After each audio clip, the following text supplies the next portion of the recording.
Hello, D&D friends, and welcome to episode 13 of season 2 of Holy Rollerz, the D&D show about the Divine Fellowship, an interfaith alliance with clerics and paladins of nearly every church, working to protect the Adari Republic from a planner conspiracy between the Archfey, the Piper, the fallen Archangel of Pride, Navariel, and a third conspirator yet to be unmasked. And now for some brief introductions, starting with JT. Hi, everybody. I'm JT. I play Anduriel. He is our vampire cleric of Naylock, and Naylock is the god of night and vengeance. I'm Ryan. I play Lachlan, the bard paladin of Sindel, goddess of love and truth. I'm Jeff. I play Gizik. I'm serving Sigrun, the goddess of hags and runes. What else? Boogers. Snips and stales and puppy dog tails. Canned cranberry sauce. All of that good Not stuff. the Cream natural corn. stuff. Yeah. Cream. Yams with no marshmallows. Creamed corn. Ugh. Canned green beans. Oh man, she's the worst. Hey guys, I'm Ben. I play Moralcon. He's the cleric monk of Hamina, the goddess of the sun and light and the day. You know, stuff in the sky. But not living for the day. Clarification. Point of order. Yes, This point is of order. true. Not living for the day. Very good. And now for a very brief recap. So, sorry, got a sound issue there. Last time on Holy Rollerz, the Abbey of Ardor was visited by Hope Master Certainty Altives, assistant to the leader of Bestera's faith in Horta, the high protector of the Halls of Protection. Hope Master Certainty inquired about the battle between the Divine Fellowship and two of his clerics. While the Radiant Mother insisted on defending the party and insisted that Captain Emilio was well within his rights to take them into custody, Hope Master Certainty insisted that they face the judgment of the church.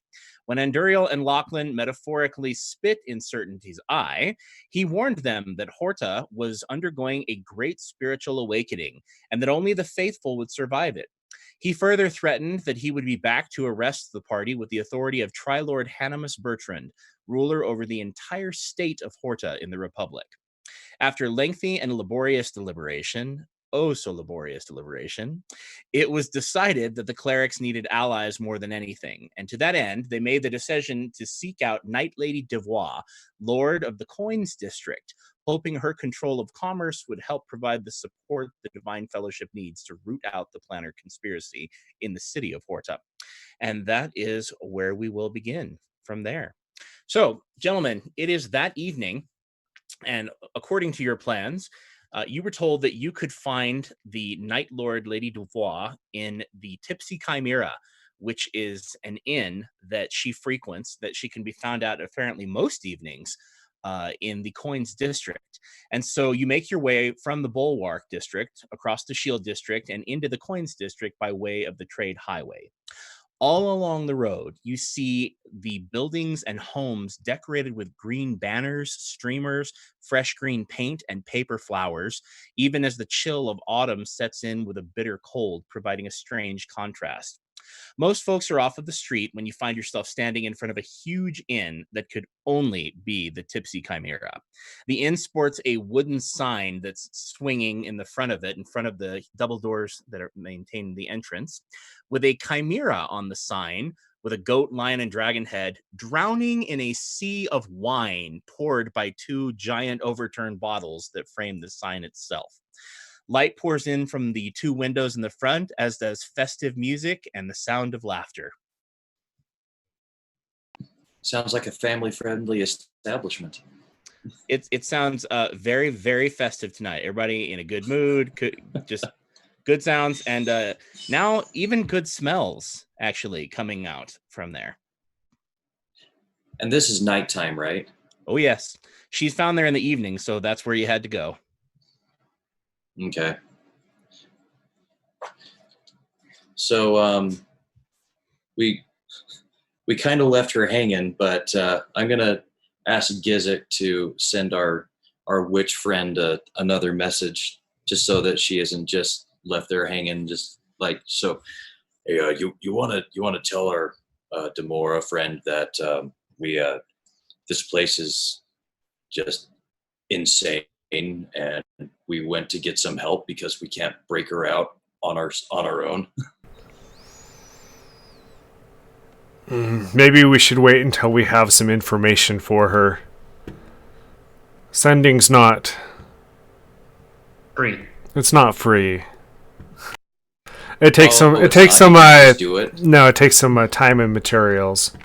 I don't think we were tracking the cost for okay. it for the last one, but Yeah, did you subtract the cost of that ritual, Jeffrey, from your...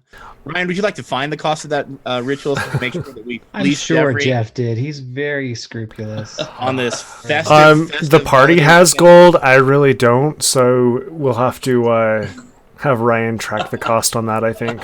It came from the fellowship budget. The budget. Actually, I think he turned over most of that money to Deacon Durkin, so it's got to that's come out of somebody's pocket. Yeah, the DM dropped 10,000 gold, and the leader of the fellowship handed it over to the organization. Nobody mentioned it cost last time. That's a previous episode, so He tithed the entire thing. So inappropriate. Well, in any case, so you find yourselves outside of the inn, and Gizik says no. I didn't just say no. I said let's wait until we have some information before we do that. Which is kind of a no. Lachlan says agreed. At 50 gold a pop, she can wait. Okay. Well, it's not like you're in love with her or anything. So, It's a little more involved in sending a text message. so do you enter the Tipsy Chimera? And who goes first? Who's leading the way? Lachlan says, I have an idea. What if Morocon and Gizik go in first? They're likely to attract a lot of attention, and Duriel and I can be a little more sneaky and see if you're met with the same kind of prejudices in other places, maybe we can jump in to diffuse it. But we can get at least a look of about what's going on there and take the lay of the land without attention. You also have a hat of disguise amongst you, don't you? Who has that? Oh, that's back on Gizik's head. Oh, is it? Yes, but so maybe Morocon just leads the way, and Lachlan says to Gizik, hey, maybe you could go in as just a peasant, at least for the moment. A little incognito. All right. I changed my appearance. Now I look like a A huge, very tall peasant. somewhat green ogre, ragged clothing hanging off of me. Little dirty. And I walk in. Slightly more humanoid. You walk in. I was going to say it's probably best that I go in.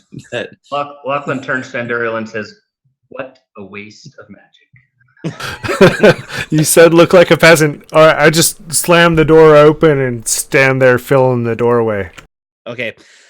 So you are greeted to a sight of quite a bit of bustle as you enter the Tipsy Chimera. First of all, what you see, all of those square objects that you see right there are long tables. And there are a number of people seated at those long tables. And then there's the longest table is in the back. So as you walk in, you see all manner of people, and they're kind of rushing around, putting food on tables. There's actually some places at the table that haven't been set yet. And it appears as though the entire tap room or common room of this inn or entry has been set up for a feast of some kind. There are green decorations all along the walls. It's interesting. All manner of people, affluent and poor, young and old, are seated at the tables. And each table has a feast set out. There's roast pig, fried turkey, steaks, mashed potatoes, glazed turnips, cherry pies, frosted cakes, sweetmeats, and there's some scary looking Jell-O concoction with a pretzel base. It's just covering every table. How does that work? That's a very good question. As many scary Jell-O concoctions as I've seen, I've never seen one with pretzels. Well, this one has a pretzel base at the bottom, Whoa. and you can tell. Soggy Even that in pretzels. Utah? Yeah, Like a crust. like a crust at the bottom the of bottom. the Jello. Yeah, and well, apparently JT is familiar with this dish. Jeez. So, in any case, and people are still, however, putting tableware. They're bringing rolls to the table, and there are two elven women who are doing most of the running. And one of them actually walks up to you, Gizik. It looks to be an elven woman, and she's got a little coronal of autumn leaves in her hair, and she's wearing a tan dress that matches that little kind of like circle of autumn leaves. And she also has jade earrings and a jade pendant. So her jewelry is at least green, if not the rest of her. And the other elven woman who is serving is dressed similarly. They almost look like they could be twins, except the other one's a little bit shorter than she is. And she comes bounding right up to you and bouncing. She's a kind of a slip of a girl. You can't tell how old she is, but she's quite young, obviously. And she looks at you and she says, "Welcome to the Tipsy Chimera. I assume you've come for the Festival of Green Feast. You're in luck. We actually have seats available at the ladies' table. I guess everybody was too intimidated to sit next to their ladyships. May I seat you, good sir?" Yes, please.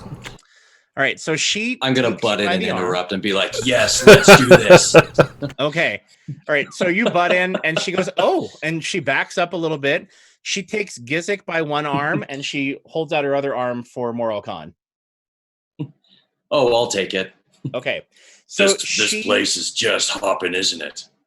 She says, "Oh my, we've been preparing all day long, in the kitchen, out of the kitchen, and everywhere and everywhere in between, running to the baker. It's been absolutely crazy. All kinds of human cooking and busy mortal things." And then she leads you Do you over. have any seafood? You say that, and she actually blanches a little bit. She makes a face, and then she looks over at that long table, and she goes, "Shh." And you go back at the long table. Okay. Yeah, she looks really uncomfortable by that, shushed you, and then she pulls you back towards that table. Gizik, she leads you over to square 16D, and that is where she seats you at the end of the table. Moral Khan, she leads you around the other end of the table to square 7D. So you're kind of sitting at opposite of each other. As you sit at this table, you are drawn to a few striking figures that are seated there. First of all, you are drawn to the woman who is sitting in square 11C. She's kind of at the center of the table. She's wearing a fancy deerskin tunic with a sash of royal blue draped over it and white leggings tucked into high-heeled black boots. She has a costume or formal rapier bouncing on her hips as she moves. And behind her table, on the wall of the inn, is a coat of arms on a white banner, a fancy schooner of some kind floating on ocean waves with torches lit on either end, and minstrels are playing at the four corners of the banner. She's blowing on some dice at the moment, shaking them in her hand and tossing them into a bowl while everybody at the table is leaning over and they're either cheering or booing. They're like, "Oh!" It's like Vegas. And she picks the tube up again and she goes, "You blow on it," and she's just having a great time. And then you see two other people sitting to either side of her. On the left of her is a woman in a long sleeveless aquamarine colored dress cut low in the front. She's got blonde hair done up in a fancy French twist with little seashells in it. And then to the right is a and that woman in the sleeveless aquamarine dress, she's admiring her own reflection in the mirror and just kind of making sure everything, that one last hair, just everything is perfect. And it's funny too, because she looks at her reflection and she reminds you of Lachlan. She looks at it and she's like, "Oh yeah, got it going on." And it's a stark contrast to the person sitting to the right of the lady with the rapier. To put it kindly, she has a very severe case of RBF.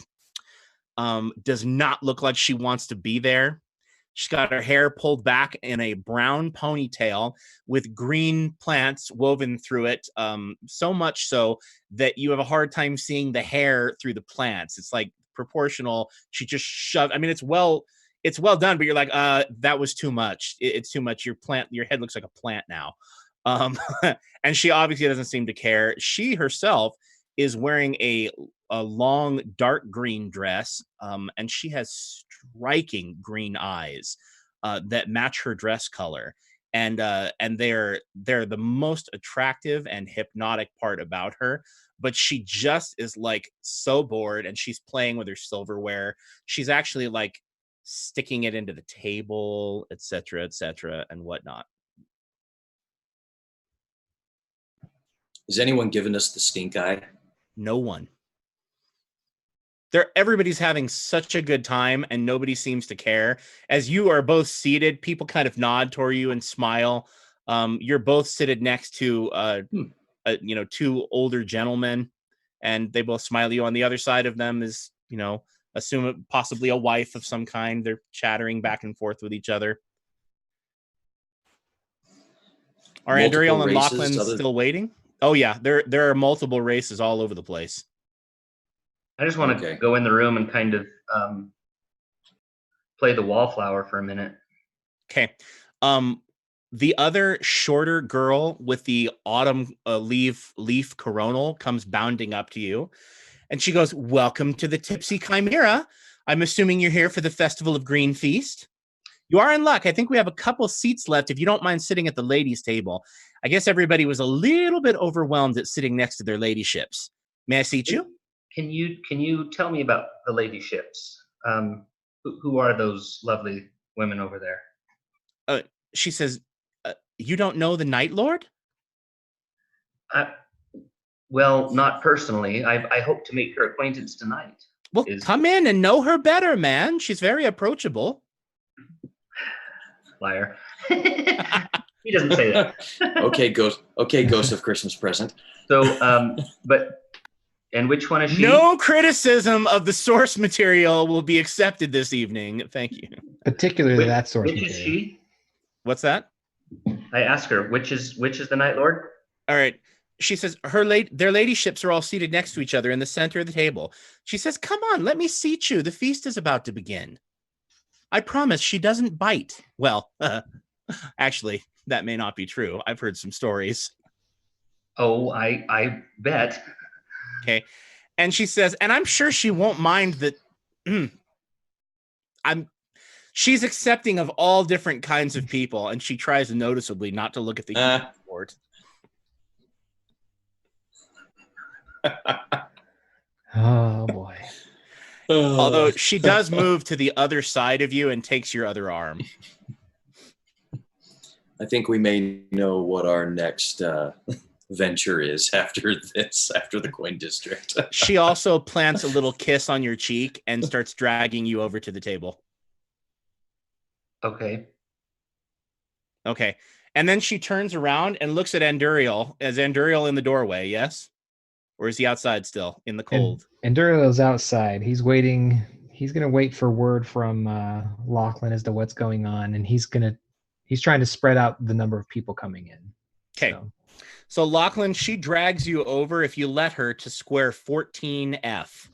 And she seats you there across from Gizik. And the feast does look like it's about to begin. However, whoever she identified as Lady Devois in the middle, the lady wearing the blue shawl thing that she's wearing, is still pounding on those dice and throwing them down. And like people are tossing coins into the bowl that she's rolling. There's money going in and out. They're playing some kind of dice game. And Moralcon, the little old lady sitting next to you, leans over to you and she goes, "So, where's your wife?" "Oh, I'm not betrothed. I'm a bit of a wanderer. I never had the time to settle her husband's down." arm and interrupts you, and she goes, "Oh, do you hear that? He's not even married. He's not married, Sigmund." And Sigmund just kind of nods and rolls his eyes like, "Oh, here we go." And she looks up at you and she says, well, I bet your brothers and sisters are married, aren't they? I'm an only child, actually. Oh, that's even more reason to get married. Continue the family name, I say. It's always a good idea. So do you have any prospects? No. Okay. All right. She looks at you and she says, well, maybe it's because you don't get out enough. Do you not get out enough? Are you afraid to talk to the girls? You could say I'm a bit of a wanderer. I have no prospects, but I get out quite a bit. Oh, I see. He likes to wander, he says, from place to place, back and forth. So he doesn't like to settle on one girl. You're still playing the field. You know, you can't do that forever. I'm going to abruptly change the conversation. Have you ever been to New Tarsa? Oh, she says, no, I've never been to New Tarsa, but I hear lots of people get married there every year in the spring. Oh, geez. It's wonderful. Anyway,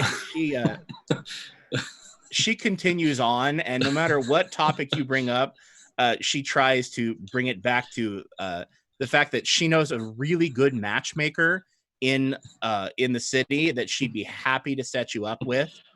I acknowledge everything she says. I acknowledge and try to change the subject after everything that she says. Okay, and I use my heart sight on Lady Dubois. She seems to have a great deal of affection in her. But you also sense more than that. Might be a little bit lower, I guess, her actual affection. But seeing her, you see a great potential for affection.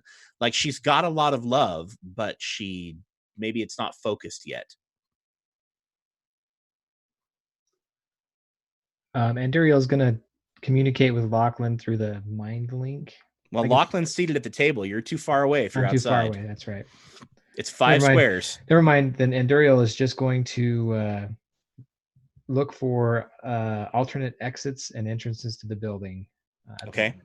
There are 2 windows outside that you can see, and there is also a stairwell in the back around the end of the inn itself. Are there a lot of people loitering around the building? It's pretty cold now. You're in the depths of autumn, you're just weeks away from winter, so most people are outside. You see smoke coming up from chimneys. And Duriel, I would like you to make, if you would please, a perception check.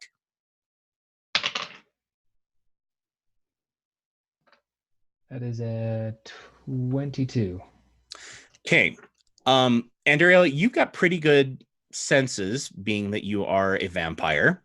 And you feel like you should be able to see the buildings of the skyline a little bit better than you can.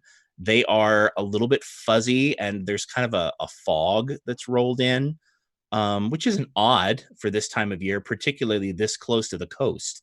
Horta is a port city, and but the buildings are just fuzzy in the fog. You should be able to see them better. All right. Anduriel is going to try and enter the building through a different, other than the front door. Okay. Do you want the only other entrance that you currently see is the stairwell back at the stairs? I'm going to check that out. Okay. The stairwell leads you all the way up to, it looks like maybe it could be some kind of a fire escape or a place where you dump your wash water. So, I mean, there is a puddle at the bottom, but it doesn't look like there's anything nasty down there, but there's quite a large puddle at the base of the stairs. But if you go up there, there's a door. Okay. I'm going to go up there, try to get in that door. It is open, surprisingly. Oh, nice. Well, maybe not. We'll see what happens behind the door. Okay. All right. So you walk into the doorway, and it leads around a corner. You pass a water closet very close by, and then you see a hallway of basically bedrooms. Okay. Gonna try and stealthily go down the hallway, kind of listening. see if I hear anything out of the ordinary. I guess I could do a perception check as I'm going down the hallway. Go for it. That is a 29. Okay, you catch sight of another stairwell down at the other end, and you hear dead silence upstairs. So nothing in the rooms. Okay. You hear absolutely nothing. In fact, it's bothersome. There should be sound of some kind upstairs. There is absolutely no sound whatsoever. Okay. It's almost supernaturally abnormal. All right. Cautiously going to make my way down the hallway, down the stairs, assuming I'm going to. Okay. You walk down the hallway. There is another series of doors, like presumably bedrooms. And then there's a staircase at the end of the hallway that light and noise and music is pouring up from. Presumably it's the common room. Okay. I'm going to make my way down to the common room and try to be unobtrusive as I come down the stairs, I guess. Okay. So you come down the stairs, and just as you come down the stairs, one of the women with that little coronal of autumn leaves is coming up the stairs with a tray of drinks, and she runs into you and she goes, oh my, what, everybody's seated. Do you already have a seat at the feast? I don't have a seat at the feast, but I don't need one. Oh, okay. She looks at you and she's like, oh, are you sure? You could sit next to me. I'm quite sure. Is there just a chair or somewhere near a fireplace or a wall I can sit next to? She leans closer to you and she rubs her leg up against you and she says, are you sure you don't want to sit next to me for the feast? I'm really good company. I don't. Of that I have no doubt. But no, I'm not hungry. Fine. Well, I mean, I guess you could go sit by the fire, although I don't know why. There's no food by the fire. I would love to. Thank you for the invitation. I will take you up on that. All right. I'll get a chair for you if you just give me a moment. Thank you. Looking considerably miffed, she walks down the stairs, glaring the whole way at you. Who knows how she walks down with her back turned like this, glaring, but she manages it. And brings down the tray of drinks and moves off to get you a chair from the back room. Or more precisely, from the edge of the common room where a lot of chairs have been pushed back. Okay. So anyway, the feast continues on. So Gizik, you sit down, and as you sit down, while Moral Khan's having this discussion and getting advice on why he's not married, you sit down, and one of the old men looks at you and says, is that your feasting outfit, son? It's a peasant costume. My friend over there told me to dress like a peasant. All right. He looks over at Lachlan, who is being led in around this same time, and he goes, oh, your friends give you some lousy advice, kid. I mean, you really ought to put some more effort into your appearance and make yourself more presentable if you're going to come to a feast like their ladyships are sitting right there. They're noble of blood. Hey, thanks for the advice. So my appearance then just changes to like pretty much match his. I still look like me, but my clothes and everything, I'm basically wearing what he's wearing now. All right. He nods at you and does not appear the least bit surprised by this. And he nods at you and he goes, now that's a lot better. It's nice to see you looking a little bit more presentable. I mean, you could run a comb through your hair, but I mean, at least now you won't be out of place next to their ladyships, for heaven's sakes. And then he turns back and continues. And then he brings it up again. He's like, so do you often dress like that for social occasions? I mean, has this been a problem for you before? Well, last time I got some advice from my friend and I looked, kind of like a pirate king. That was nice. Oh, we love pirates, don't we, everyone? And they all turn around. I changed my appearance again, and I'm wearing that really dapper pirate outfit. Okay, you do it again, and all the people on the left side of the table start clapping and going, "Oh my, a game! He's look," and they point to you, and they're loving it. And he, the lady that's sitting on the other side of you takes your arm, and she's trying to manipulate the clothing to point out, "Ooh, look at and then she can't get a hold of it because it's an illusion. And she's like, "Oh, well, I mean, it looks wonderful." And the old man sitting next to you turns to his wife, and he says, "I mean, really, shouldn't he have a tailor? Don't we know the name of a tailor that we can take him to? I mean, I'm happy that he looks nice now, but I mean, this is a problem. I mean, he really shouldn't have come dressed like." He just keeps bringing it up and over again, and you're like, "Oh, this flatware looks great," and he's like, "Yeah, it matches good clothes. You know where you can get those?" And just kind of harps on it repeatedly. Seems to be a theme here. Very good. So, Lachlan, you are Can I seated. check to see if like everyone is inebriated severely? Okay, funny you should mention that. This is very un-Adari like the way they're acting.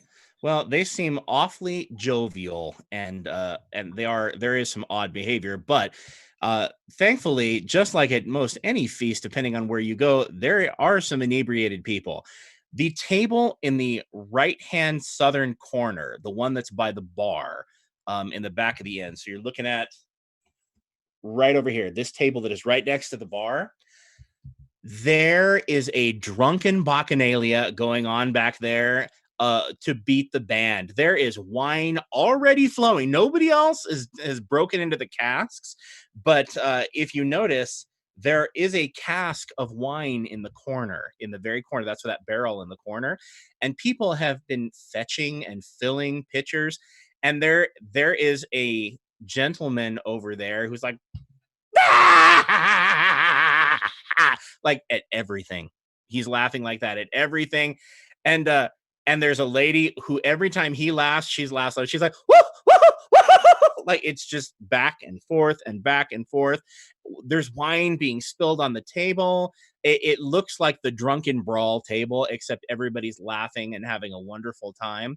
And there's some man at the end of the table, an older gentleman with a really frizzy beard and frizzy hair, who is telling some story that everybody seems to be absorbed with.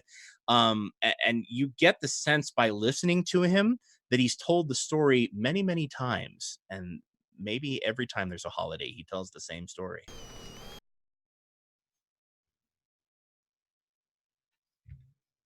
That's what you get from there. Okay. Is there an empty seat available at that drunkard table? Nope. The place is packed. There is only one empty seat left, and it's at the ladyship's table in square 10F. Every other seat is taken. There are chairs on the left side of the map in the back of the room against the walls, but every place at a table has been occupied. Okay. Now, there's also the stage in the corner. I don't think I mentioned the stage in the corner. Can you see that chair that I drew up in the corner of the map right there? So that is an area where the shadows seem to be clinging persistently in that area. And there is an old lady sitting. You get a vaguely feminine shape in the shadows, vaguely illuminated by the firelight. There's a vaguely feminine form dozing in the corner sitting on that chair on a black wooden staff. She's wearing some kind of black robe, and she has long black hair. It's dripping, and she is snoring so loud you can actually hear her off and on as the noise dies down.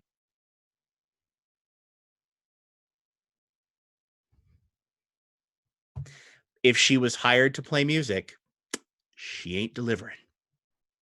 Is there a host? Is there a, besides the serving ladies that escorted us to the chair, is there someone who looks like they're in charge of the place? No, that would be it. It would just be those two ladies, one of whom is really angry at Anduriel now. But there are these two ladies who are just kind of they're running back and forth behind the bar into the kitchen, and everything now seems to be set. And so the lady in the blue shawl stands up and she takes a crystal glass and bangs on it with her silverware to get everybody's attention. And she says, "Well, everyone, it seems as though it's time to begin our magnificent feast. So," he says, "please eat." She says, "Eat, drink, be merry, cavort, have a wonderful time." And she says, "We feast."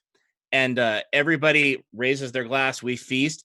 And then the grumpy puss sitting next to her with the brown ponytail with too many plants woven into it, she tugs on her sister and makes like a disgusted noise in her face. And she says, "Sister, haven't we forgotten to thank the lady?" And she says, "Oh, yes, my apologies. Terribly sorry. Raise your glasses, everyone. Come on, raise your glasses, everyone." And she turns to the old lady who's snoring in the corner. And she says, "To the power who made all of this possible this evening, shepherdess of the night, the lady of passions, to the queen of dreams." And then she lifts her glass and everybody else says, "The queen of dreams." And they lift their glass and they all take a drink. And then she sits down and then it is food time. Moro Khan and Duriel. Do I hear any hissing? You don't hear any hissing at all. No. Is Anduriel sat down by the fire now? Yes, Anduriel, you are sitting down in square 17B in a chair by the fire. Okay. What kind of check can I make to pick up on the reference? On the reference that you, Ryan, the player, already knows? Well, yes. Yes, you may all make a knowledge religion check, please. Ooh. 14. 26. 17. Anduriel. I got an 8. All right. Anduriel and Gizik, you really haven't heard of anybody who this might be per se. You think that it vaguely sounds like the name of a power you might have read somewhere or heard in passing, but you can't really remember. Ryan, you have correctly identified the titles given to Shykraz, the goddess of nightmares and fear and illicit drugs, chemicals used for evil purposes, whatever you want to call it, intoxicants. I will say at least to, let's see, I'm within range now to communicate telepathically with the party. Don't eat or drink anything. She just toasted Shykraz, who is the evil goddess of nightmares, fear, and drugs. Everybody can hear you except for Moralcon. He's too far away. I'll say, but did I roll high enough to know? Oh, yeah. Yeah, you caught the reference. So I rolled a 7. Okay. Anduriel's going to second that. He's going to just. I agree with Lachlan. We may need to think about extricating ourselves from this situation. There's something unnatural going on. And he tells them about the fog outside, and then the absolute lack of any sound or anything up top, like everything weird that is experienced coming in. He tells to Gizik and Lachlan. Anduriel, actually, I'd like everyone to make a perception check. Let's see how well you're noticing things.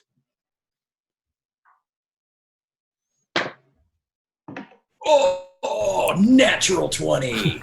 Very nice. That never 26. happens. 14. 18. Okay. Lachlan, you notice nothing. And Duriel, you notice that the door is gone. There is no front door. Moralcon, you rolled high enough. You actually watched the door shimmer out of existence.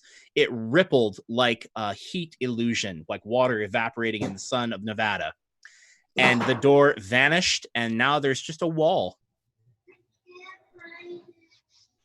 The creepy thing was, for those of you, for Gizik, who saw that there's no wall, is you kind of just noticed that there's no door where that wall is right after Anduriel said we should extricate ourselves. Well, poop. Oh.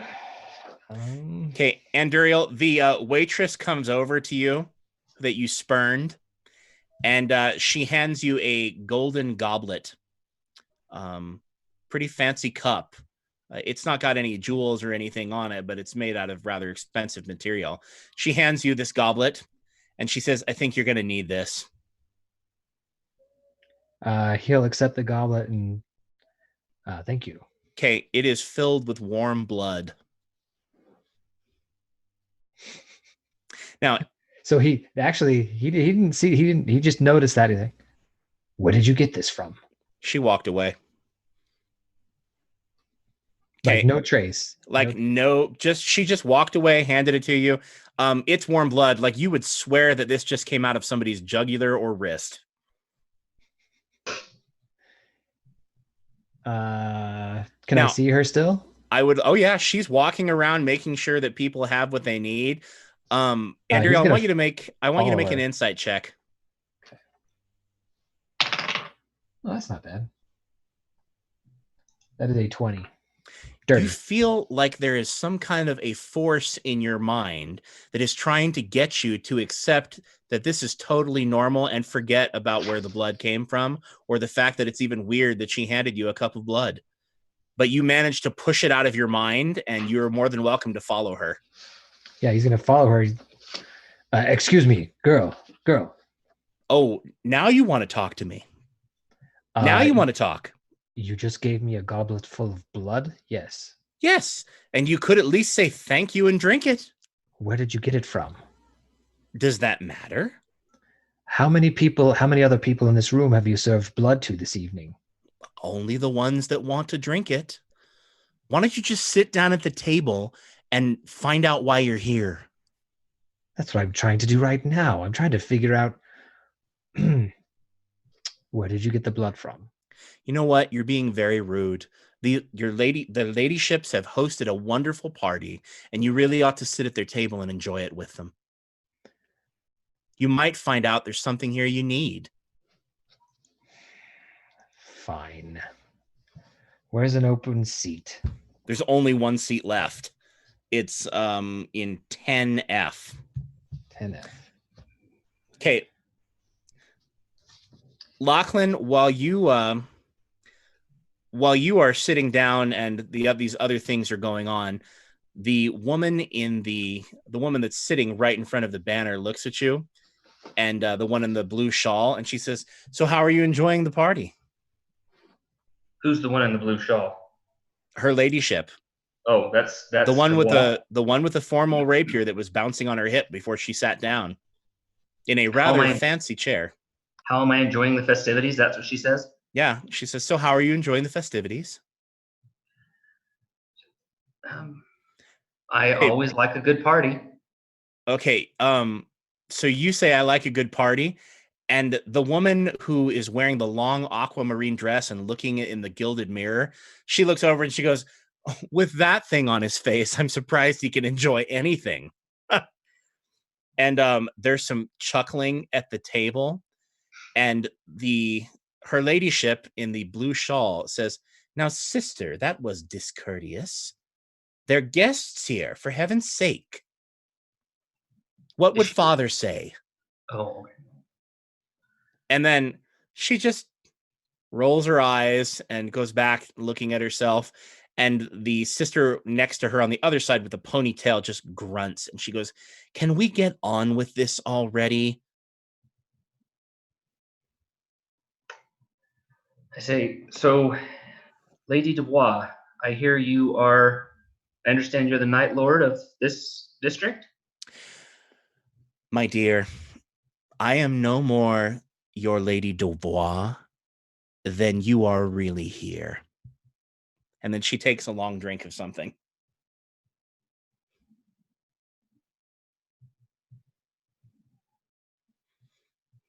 Oh boy.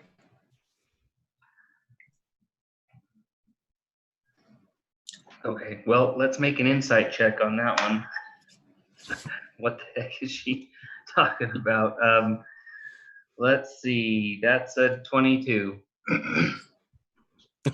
Maple H says starting a good fight would break the tension. She wants a Thanksgiving holiday brawl at the table. That's what she wants. Okay, you got a what, Lachlan? 22. What are you trying to read? I want. She obviously is making an innuendo. I'm thinking that she's meaning that if she says I'm no more Lady Dubois, then you were actually here. Does that mean that I'm in an illusion? I'm in a dream? Okay. So with a 22, you start to notice some things at the table that you find a little disturbing. As in the people around the table, some of them have hooves and horns and red skin. You didn't notice it before, but now you're like, I can't believe I didn't notice this. But when I looked at her with my heart sight, you said that there was plenty of love, but it was not directed. Focused. That's right. Okay. I want to say then to her telepathically say, and if you're not Lady Dubois, then why pretend to be her? Oh, you're a telepath. How utterly charming. Sisters, he's speaking to my mind. And then she repeats what you said. She says, that's absolutely fascinating. Can you make us all hear? Can you speak to everyone at once? I'm going to ready an action because all this stuff is really creeping Morricon out. I will start to sing a jaunty tune telepathically to everybody at the table. Anduriel, you are now seated at the table. Hooray. Okay. You are in square 10F. Okay. You start singing a jaunty tune, Lachlan?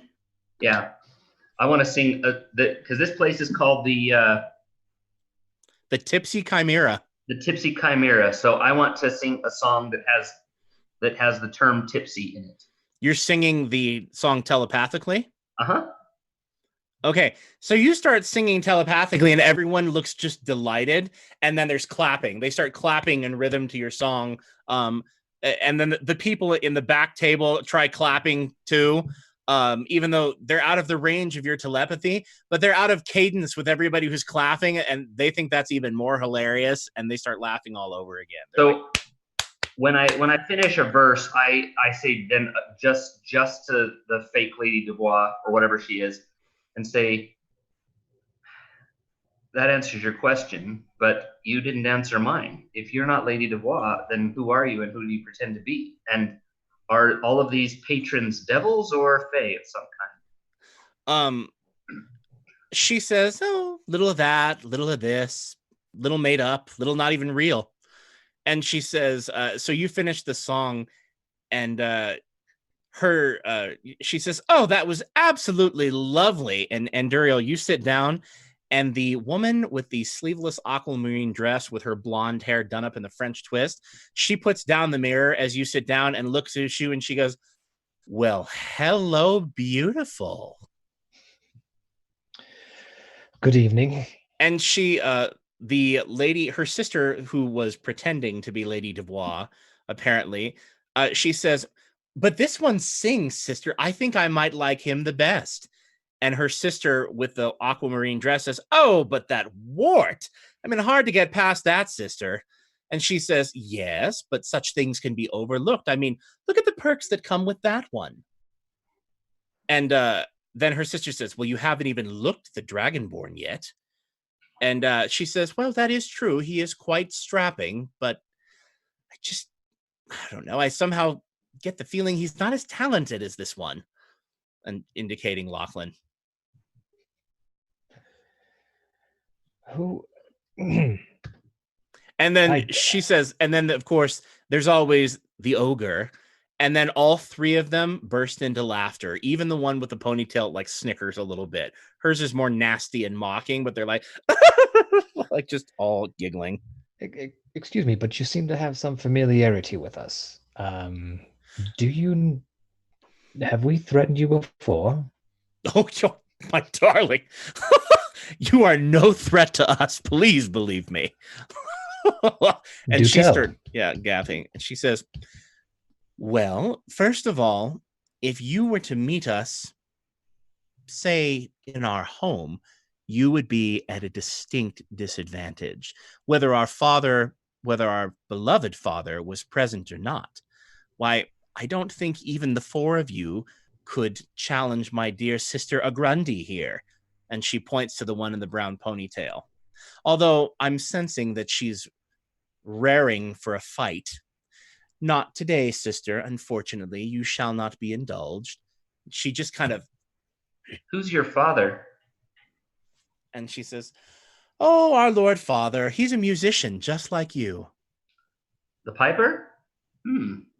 Okay, you say that, and everybody at the table kind of lifts their glasses.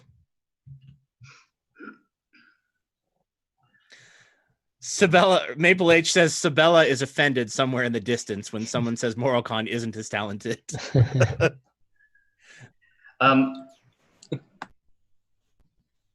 Okay. Anduriel is gonna just say, this is all very fascinating. We've come to speak with Lady Devois. It seems as though she's not here at the moment. So we'll be taking our leave if it's all the same to you. Okay, you do that, and the aquamarine French twist sister goes, oh, now that's terrible. You can have fun even in a dream. And I could do things to you that you've never imagined in your wildest dreams, handsome. Do I have a goblet of blood in front of me as well? You do not. Okay. Okay, that being said, she looks up at you and she smiles, and her sister in the middle, the one with the rapier who is pretending to be late, or who was pretending to be Lady Devois, she says, oh, sister, he's dead. How could you stoop so low?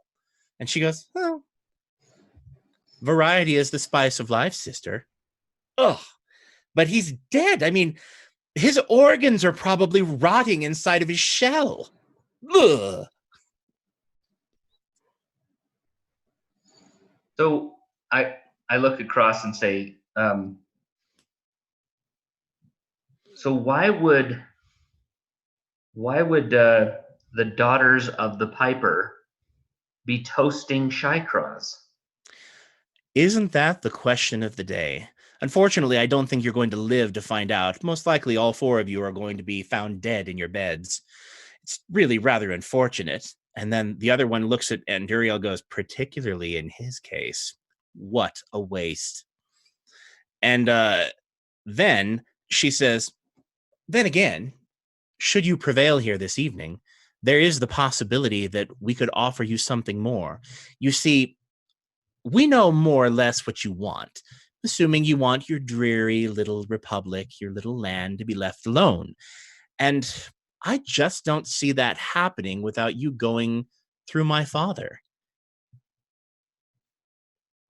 It may be that we can offer you something that you're longing for, provided that you're willing to trade services, of course. Stop beating around the bush and just get to the point already. That comes from the brown ponytail RBF. Sister, you have no art. You have no patience. I mean, we're having an enjoyable evening, for heaven's sakes. There's plenty of time. No, but I actually appreciate her candor. Getting to the point sounds like a great idea. Very well. Then let me get to this point. You see, you are horribly outmatched and outnumbered. And my Lord Father has some awareness of this. But believe it or not, he also is somewhat sympathetic towards you mortals. All of the outer court of the Fae are sympathetic to you mortals. I don't particularly understand it, but Mother Cray, the Gilded Lord, my Lord Father, Phytostra. So she's tossing out names left and right. Please make a knowledge arcana check. All of us, or All of you. You can all hear this. okay. Well, 10. uh, Gizik, you may have a +2 to your roll, Gizik. 13. 25. What check was this again? Arcana. Arcana. All right. So that is 27. Okay, she's tossing out names of power kind of flagrantly, and it is making her sisters a little bit uncomfortable. They're kind of wincing as she throws these names out. Phytostra is called the Crystal Countess, and she is an archfey. The Gilded Lord is another archfey. They are all collectively members with the Piper of a small organization of Fey called the Rebel Court, or the Outer Court sometimes. They are exiles from the court of Titania, the Fairy Queen, who is also a major goddess, an elder goddess. And these archfey make up a court of rebel archfey who are nevertheless have dominions and domains that are closest to Ienia in the Feywild. And she says, all of the rebel court have a fondness for you mortals. Some part of me thinks that it has to do with them feeling ownership over your world, but I just feel like they have a soft spot for all of you. Of course, my sisters could care less. They don't have father's compassion. Forgive me, but the world is full of mortals. Why us for? Why this evening? What is this interest in us? Well, you're all tied up in the game, aren't you? The Great Conspiracy. And as far as I know, your little band of merry prayermen is quite the thorn in everyone's side. I do believe that they're actually worried about you mucking things up. Of course, events are in motion that can't be unchanged now. I mean, nothing any of you do is going to stop what's to come. But my father could make things, shall we say, easier for you. Were you willing to trade for it? And she looks at you and Uriel and she says, and you certainly have more to trade for than everyone else does. You're nearing your apotheosis.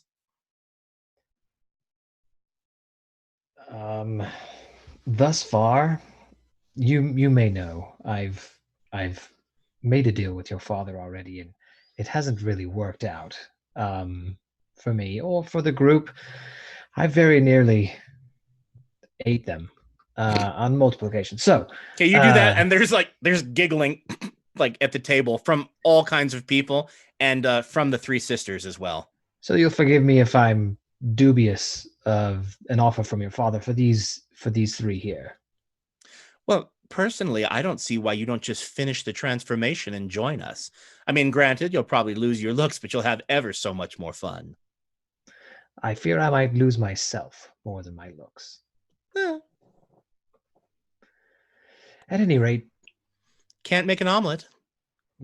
No, I can't.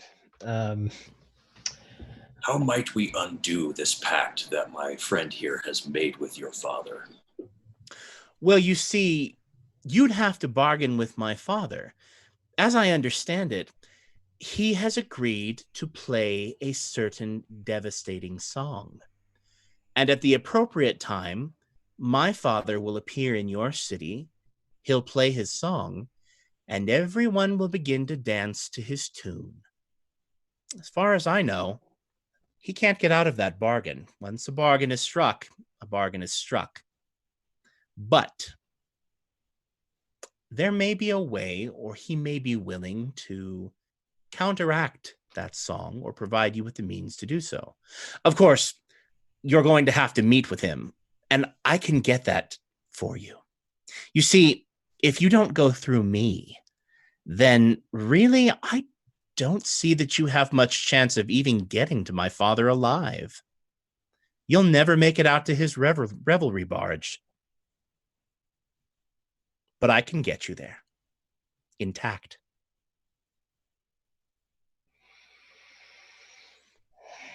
What would we be exchanging for this? Just a token, really a trifle. You'll never even miss it. What I want I from hardly you doubt that. is The voice? no, a marriage. She says, what I want from you is a small proposal. Just a commitment, just a link, something that would, I don't know, unite us in wedded bliss. Now you understand I'm not asking for fidelity of any kind. And then the aquamarine dress sister next to her, she says, oh, you're not getting that from me.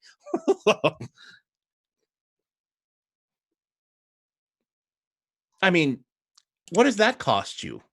Nothing. Just a wee, small little commitment.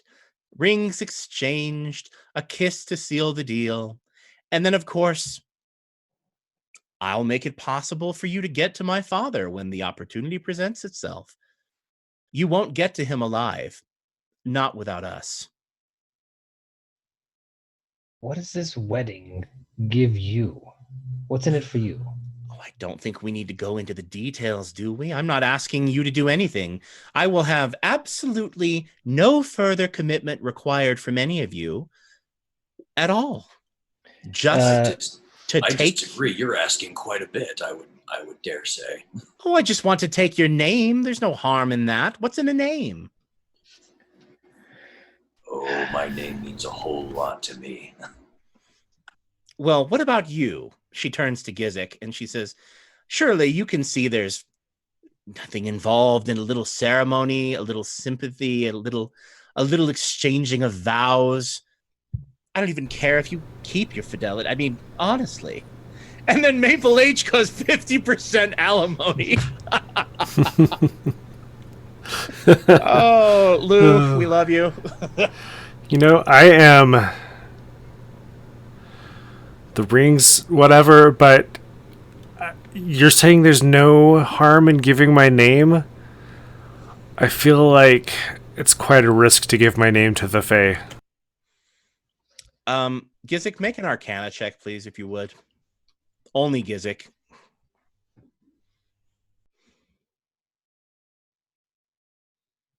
20. Okay. Gizik, you feel like if she were to marry someone, it would give her a foothold in the mortal world. Meaning that she could come and go as she pleased and stay, perhaps. But that's really all that you remember that it means. It doesn't mean that she'll be able to use horrible magic on you. It doesn't necessarily mean that you'll be linked to her, but what it will do is it will link her to the prime material plane in a way that she isn't linked now. As in, if she performs a specific marriage ceremony, she won't be able to be banished back to her plane with magic. She'll have a foothold there. But that's really all that you remember. That's really all that you remember from listening to your mother talk about it or reading any of her volumes. All right, so then I want to talk to her and tell her, so what is it that you want from our world? What is your intent after this ceremony? I don't think that's any of your business, really. I mean, either you want what I'm offering you or you don't. It's simple as... If we enable this, then we're also responsible partially for what you do.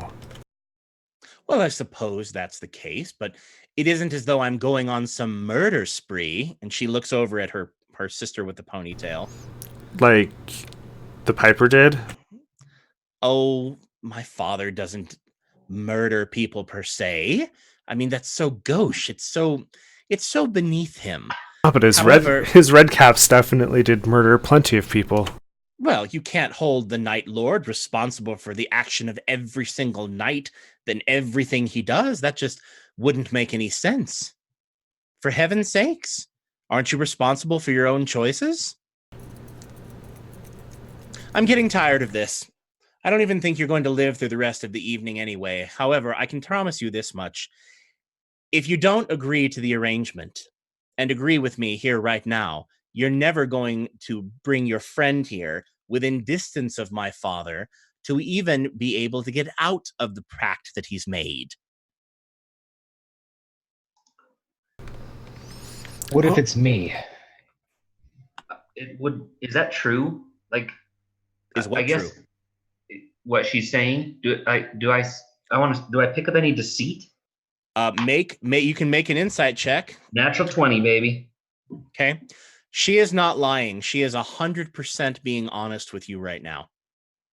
She at least believes that you have no hope of getting to the Piper's Revelry barge without going through her. She thinks you won't survive. And Duriel, you piped up and said, "What about me?" What if the marriage is not one of those three, but Anduriel? Okay. You say that, and she kind of wrinkles her nose up, like, ew. She says, "Thankfully, I don't think that's an option. Unfortunately for you, darling, you're halfway to apotheosis and more. I don't even think the marriage would be binding on the mortal plane, given how much fey blood is now coursing through your veins." What's I mean, I suppose we could try it, but also I find it extremely unpalatable. I mean, can you even do things with that rotting corpse body of yours?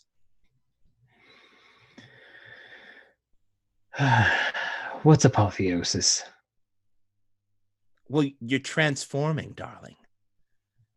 You have less than a week, and you'll be a red cap. Oh, poop. You may have less than that. Don't you agree, sisters? And they both look at you and nod, like, ugh. I mean, you'll be ever so much amusing at parties, but in fact, I don't even know what a vampire red cap is going to look like.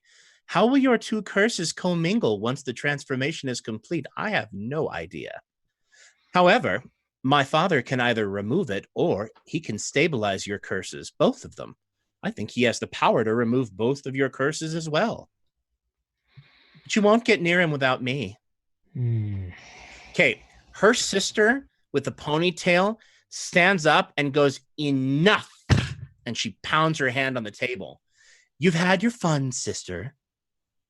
Now it's time to dispense with the pleasantries and see if they survive the evening. Would you insult our hostess? She who made this entire event possible?" And then she points to the old lady in the corner. And you notice that the old lady in the corner's hood goes up slightly, just ever so slightly. And yet it seems to be a gesture that's felt across the entire room. And then if we make this arrangement, then we don't have to fight tonight. Is that what you're saying? No, unfortunately, that's part of the deal. You're going to have to fight. But if you survive, and I do hope you do, what a waste, then you can certainly make the arrangement. And then her sister picks up the tray of Jell-O with the ponytail. It's this just nasty green Jell-O with the pretzels in it. She picks it up and she says, "Enough. Let's get on with the real pleasantries." And then she smiles and she hucks the Jell-O and it smashes behind Lachlan in square 15G.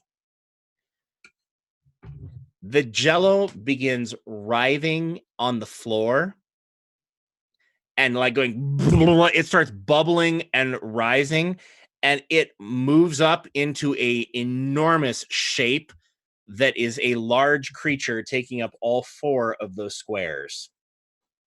We're fighting a Jell-O monster? We're fighting a gelatinous cube, a classic D&D monster.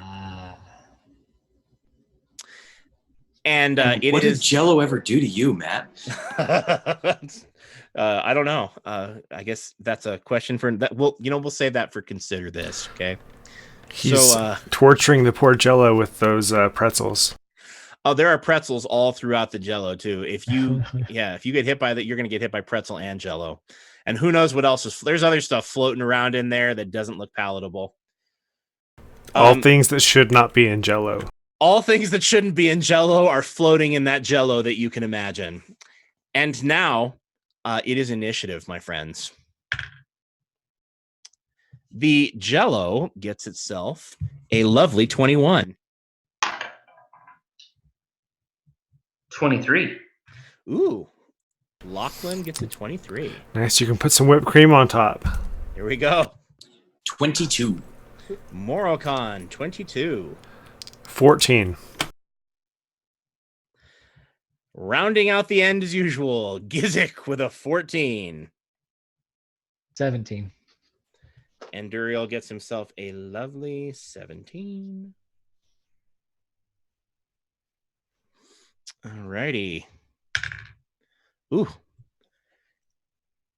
The old lady gets herself a 6.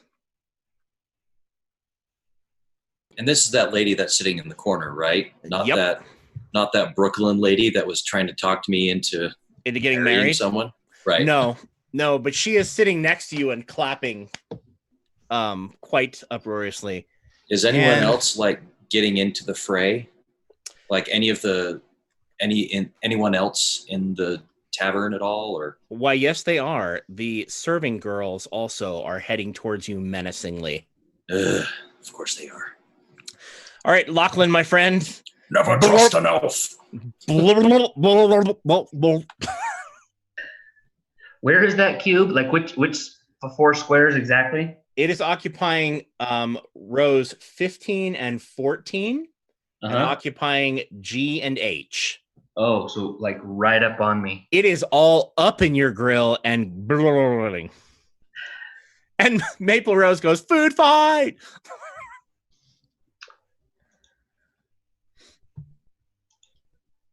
All right, well, I think I would like to do a blunder. I'm gonna make this cube blunder. You want your Jello to jiggle? Is that what you're saying? Yes. Okay. That's right. actually the sound that it makes. So That's a 16 plus 12, 28 versus Will. 28 versus Will. That is a hit on this massive piece of Jello. Okay, so is blunder a ranged attack, my friend? it is, but my expertise makes it so I don't suffer attacks of opportunity. Lovely. So he's going to take 10 points of damage from blunder. Okay. And I'm going to slide him. He's going to end his turn in square. 1, 2, 3, 12 and 13 J and K. Okay. And then, but with blunder, an ally or I can make a melee basic attack with a +3 bonus, and I will make that attack. So, with one hand, I kind of wave my hand, and this thing like kind of does the whole backwards somersault jiggle backwards, and I just take a big slash across it. Okay. That's a 15 plus 15. That's a 30. So that's a hit. Yeah. Love my new weapon. Thanks.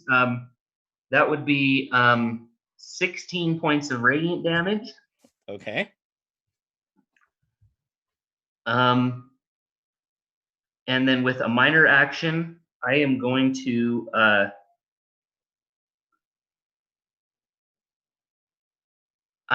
use the I pointed it, and it's like he kind of rolls his eyes like this is so ridiculous talking to a big blob, but he says, "Make your intentions known, blob." So now he's going to take 3 points of damage anytime he attacks me. Okay. All right. So you have used your rapier, Courtly Love. Yep. Not Courtney Love, but Courtly Love. All right. So, and I still have a move. I'm going to move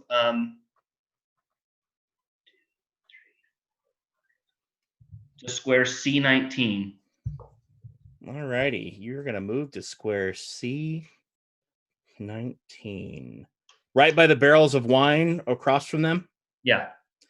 Okay. You take 5 points of psychic damage. The closer you get to that lady in the corner, the more you are tortured by your worst fears. She doesn't seem to be moving at all, but as you get near her, Lachlan, as you move into that square, you all of a sudden are panicked for a minute, thinking that your worst fears have been made real, and you take 5 points of psychic damage. Duh, my wart just got bigger. Yes. That is the lock. Anything else you want to do, Lachlan? Nope, that's the turn. All right. Moralcon, it is your turn. Okay, do I have a place setting in front of me at the table? You absolutely do have a place setting in front of you. Cool. Well, I am going to pick up my place setting, and I'm going to throw it at the blob. You're going to throw your place setting at the blob. Yes, that's going to be my attack. All right. Because I don't think I can get there without a disadvantage. Okay. So, if you are going to throw your place setting at the blob, I will make you aware of something. You feel as though if you wanted to, that there is the possibility that you could shape that place setting into something else. If you were able to make a high enough Arcana check or a much higher religion check, you feel like you could transform any number of squares of material into whatever you want. Okay, well, dirty 20 religion check? That will do it. Okay. Although I will tell you, as you manage to pull it off, you barely managed to pull it off. You're like imagining it in your mind's eye. You imagine it to be something else, and then it shimmers for a little bit, and then it turns back into a plate, and you're like, ugh, and it transforms. Please roll the 1d6, if you would, please, Benjamin. Okay. Well, hooray for having a high religion skill. Ooh, I rolled a 6. You may transform 6 squares on the map into anything you want. Oh. Okay, well, I'm going to pick up I'll pick up the plate in front of me, and I'll turn it into a chakra, like what Fiorine had. Okay. And I'm gonna huck that at the blob. Okay, make an attack roll using your normal attack bonus for a melee basic. Okay, that is a 21. Okay, that's at the blob. It's exactly what you needed. Oh, good. And that didn't roll as well, so 6 damage.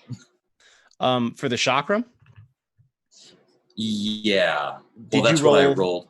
It's just my normal, like as if it were a melee basic, right? But it's not. You imagined it turning into Fiorine's chakram, and it did. So Fiorine's chakram does 1d6 plus 8. Oh, well, okay then. Then that is still not a great roll, but it's an 11. Okay. All right. So your chakram buries itself in the jello, and it flies back to your hand. Oh. And that would be your turn. Now, you have a minor action left, and I will tell you, if you do not use your minor action to sustain the change that you have just made, it is going to revert back into a plate. Cool. Well, I'm actually going to use my minor action to breathe fire into my brooch, into my fire flower brooch. Okay. Because I'm thinking I'm really going to need the extra defenses for this fight. Okay, so you breathe fire into that bad boy, and it sparkles and glows orange. The brooch on you, and the rhinestones really pop as it's glowing. And the old lady who next to you was telling you that you need to get married. She goes, "Oh, would you look at that? Oh, it's all shiny. He's wearing jewelry. Oh, let me take a look at that." And she reaches up and tries to grab it. Not take it, just pull you, tugs on you. Oh, yeah. Well, I'm good. All right. Yeah, that's moral con. No. Now it is the jello. Is the jello prone, Ryan? Nope. No. Okay. All right. So What And exactly Duriel, would prone Jello look like? I don't know. Maybe it's balancing on one of the points of the triangle. It's a cube. So, and Duriel, the Jello is going to move towards you. And it is going to hit you. So basically, you know when the slime in Ghostbusters 2 comes out of the tub and it's kind of amorphous, but it reaches out nevertheless. So kind of a slime appendage reaches out to hit you, Enduriel. And that is a 30, unfortunately. Enduriel, you take only 7 points of damage, but you are immobilized in goo. And the Jello moves to occupy squares 11 and 10, G and H.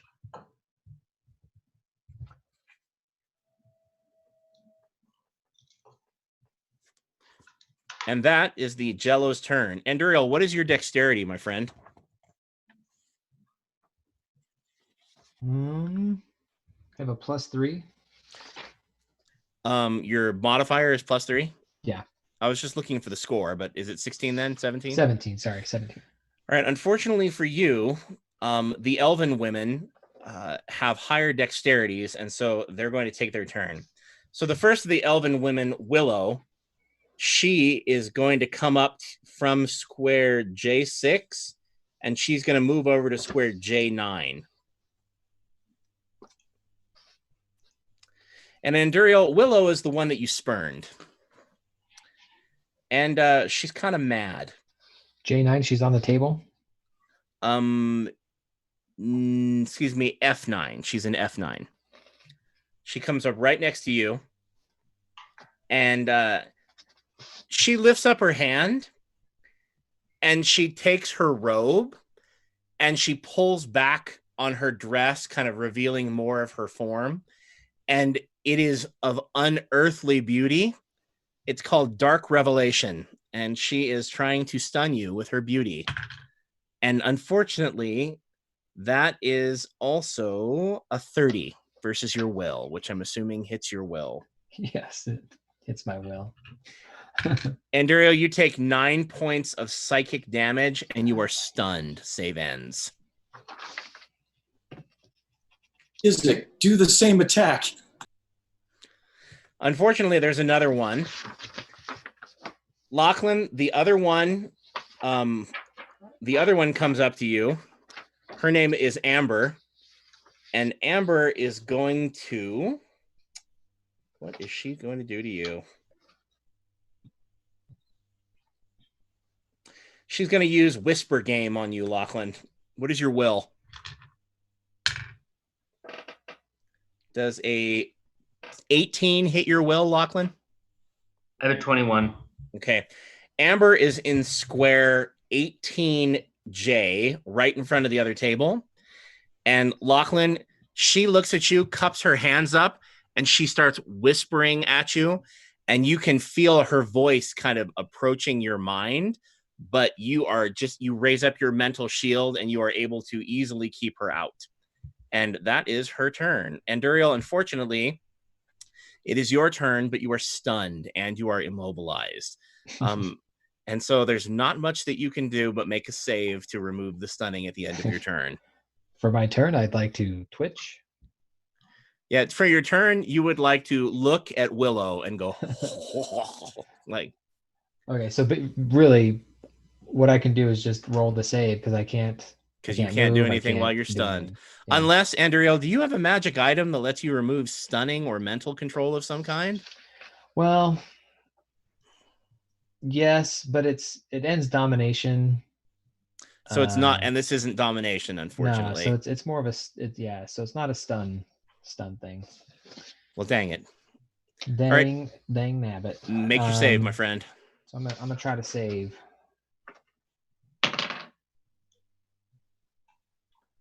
That is a 16. On the die or? On the die, sorry. Okay. That is good. So you shake off the stun, Enduriel, and you manage to look away from her partly disrobed form.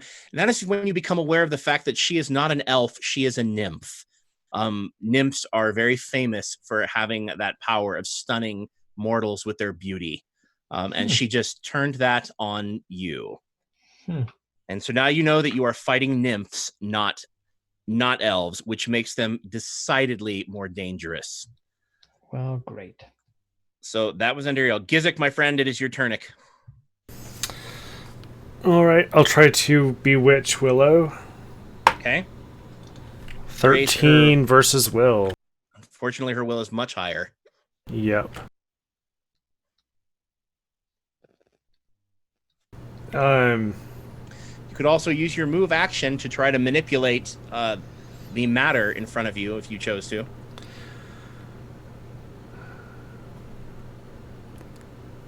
Yeah, I think I'd like to. It looked like fun. I pick up my fork, and I try to turn it into this just comically sized fork, just giant fork with really sharp tines. Okay. But still make it look like flatware, not like farm tool.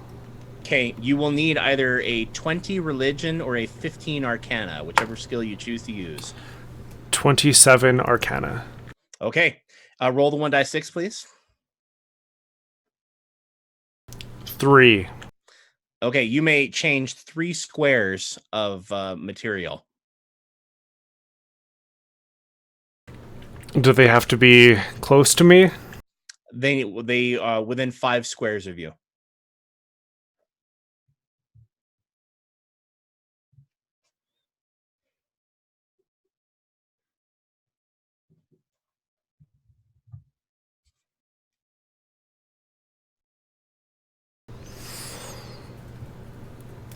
All right. I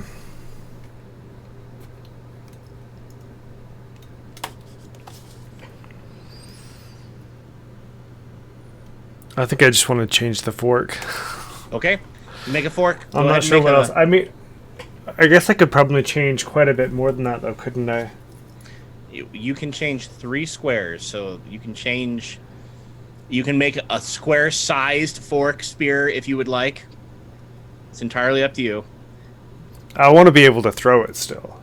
All right, you can make an attack roll and throw it, or you can mess with the other squares.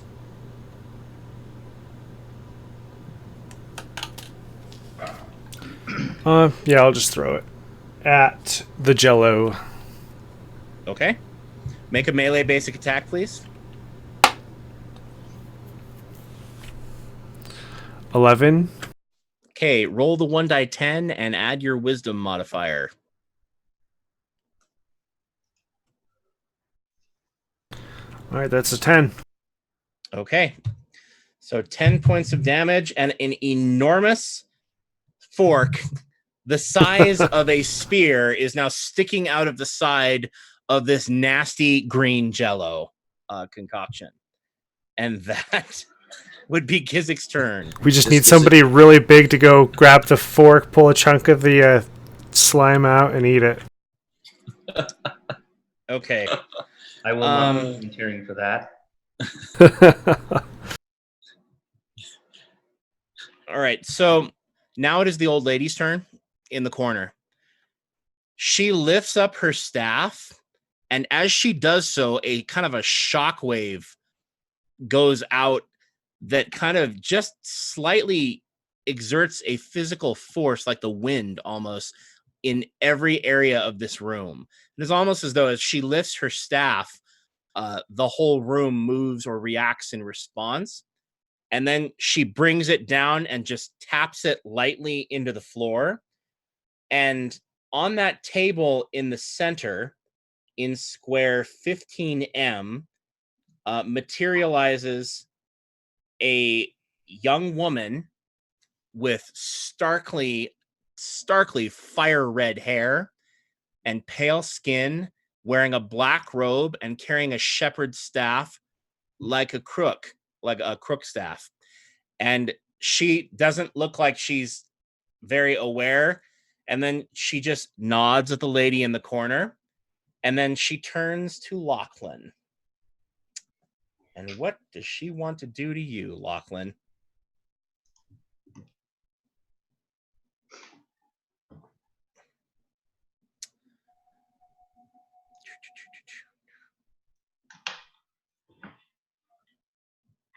Okay. Lachlan, she is going to cast Sleep of the Damned on you. Does an 11 beat your will? Nope. Okay. Lachlan, she flings out her hand. Some sparkling black dust kind of flies out of her hand, and it lingers around you. But that shield, you've already got your mental defenses up, and it does not hit you. And I just shake my head at her. That is her turn. And then she looks at the lady in the corner, and she goes, "I'm so sorry, my lady. I'm sorry. I'm disoriented. I promise. I will lay low your enemies." I don't like this. This old lady just summoned a priest. You would assume, or a warlock. If she can summon like a person, then maybe we shouldn't engage the old lady. Well, you could attack her, but you took 5 psychic damage just moving within near her.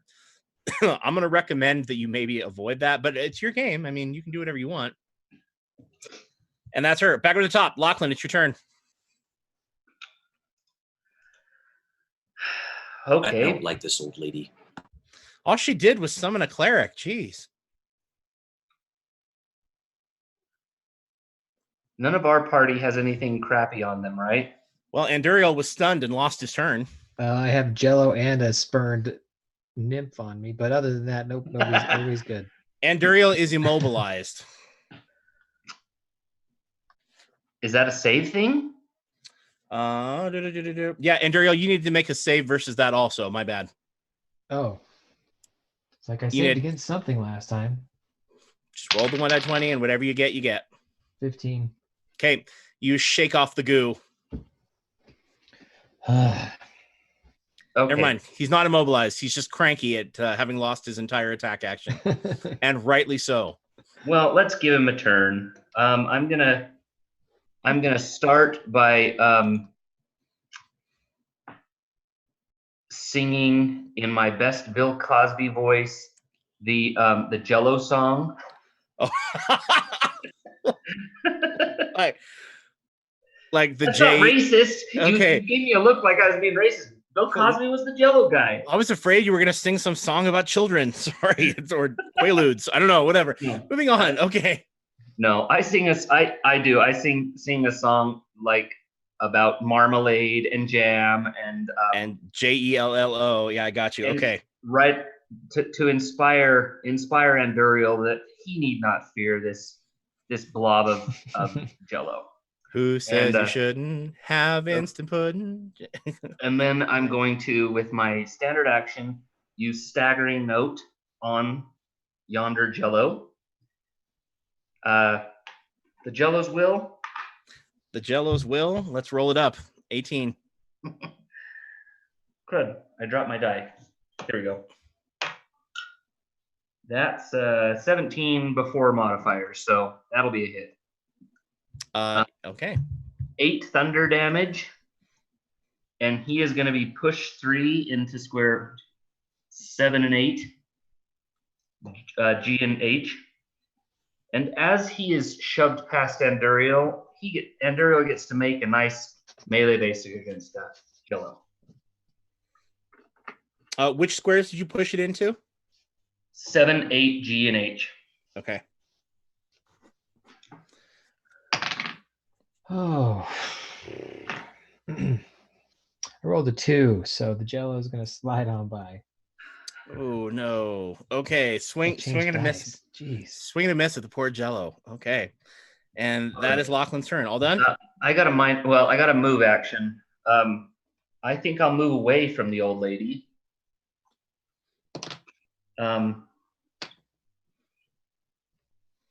Into square F16, which makes me think of a fighter jet. And okay. So Homegirl is up on the table, right? Yes, she is. Well, I think it's action point time, and she deserves a nice unrequited love. Oh dear. Welcome to the party. Okay. 29. versus Will. That hits.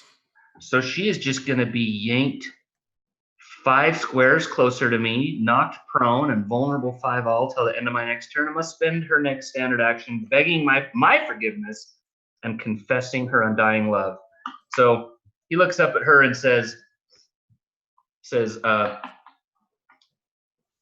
she winds up, by the way, in square H16. okay. And look up at her and say, whatever foul creature you worship or serve is no match for Sindel.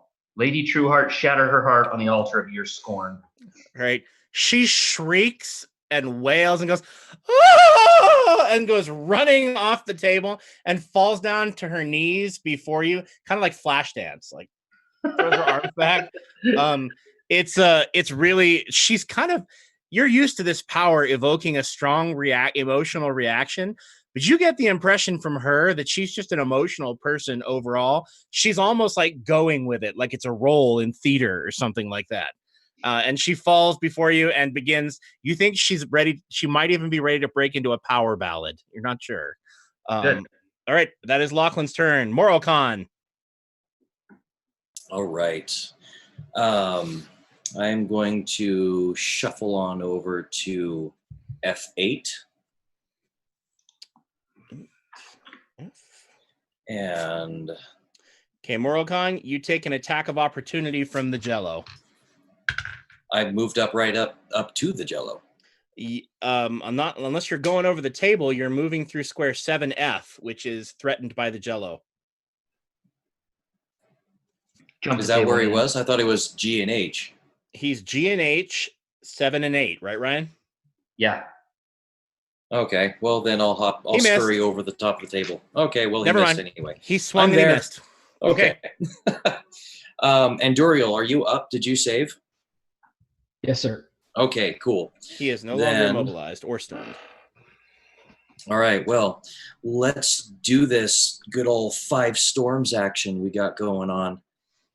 And I'll be attacking both the Jello and what's this Fey girl name?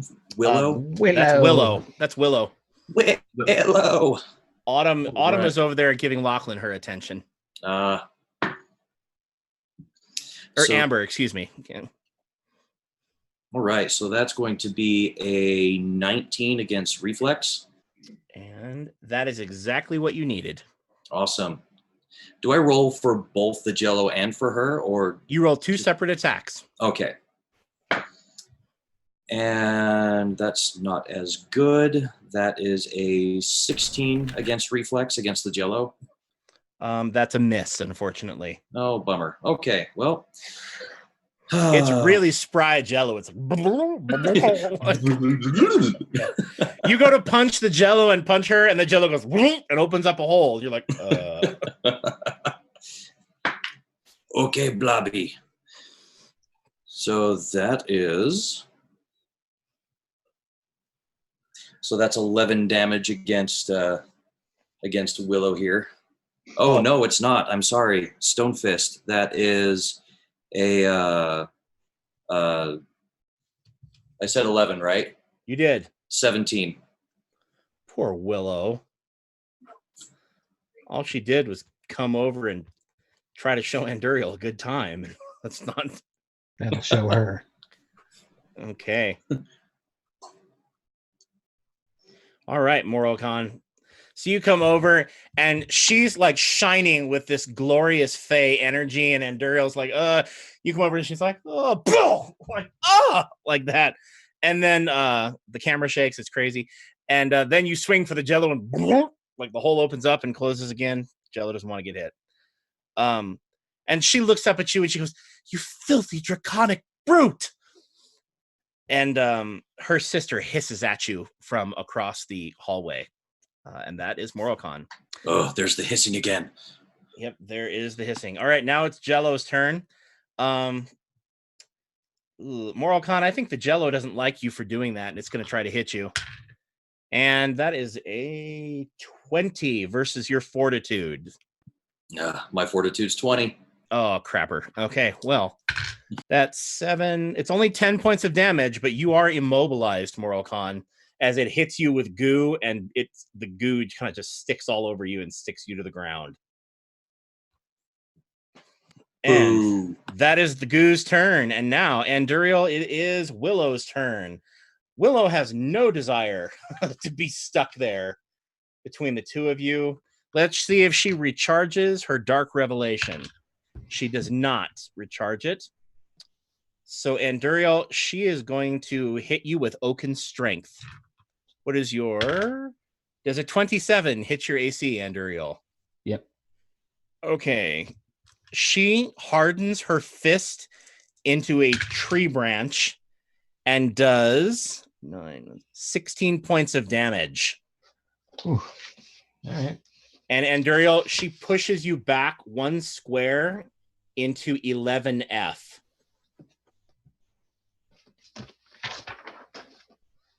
And then she takes the run action. Morocon, you get an attack of opportunity. She just Ike Turnered you, Anduriel. Yeah. Bam. Okay. She socked you, knocked you backwards, and gave a attack of opportunity to Morocon. Yeah. So that's a 24 to hit. That is a hit. Oh, jeez. Morocon slugs her. She slugs Anduriel. And then an extra 16 points of damage. Poor Willow. So as she turns around, you take your fist and go bam! You club her in the back, and she nearly goes sprawling forward, and you hear something cracking. It sounds like it could be a bone, but on her it sounds more like a branch cracking as you strike into her. But she does bolt, and she winds up in square K8 behind that table.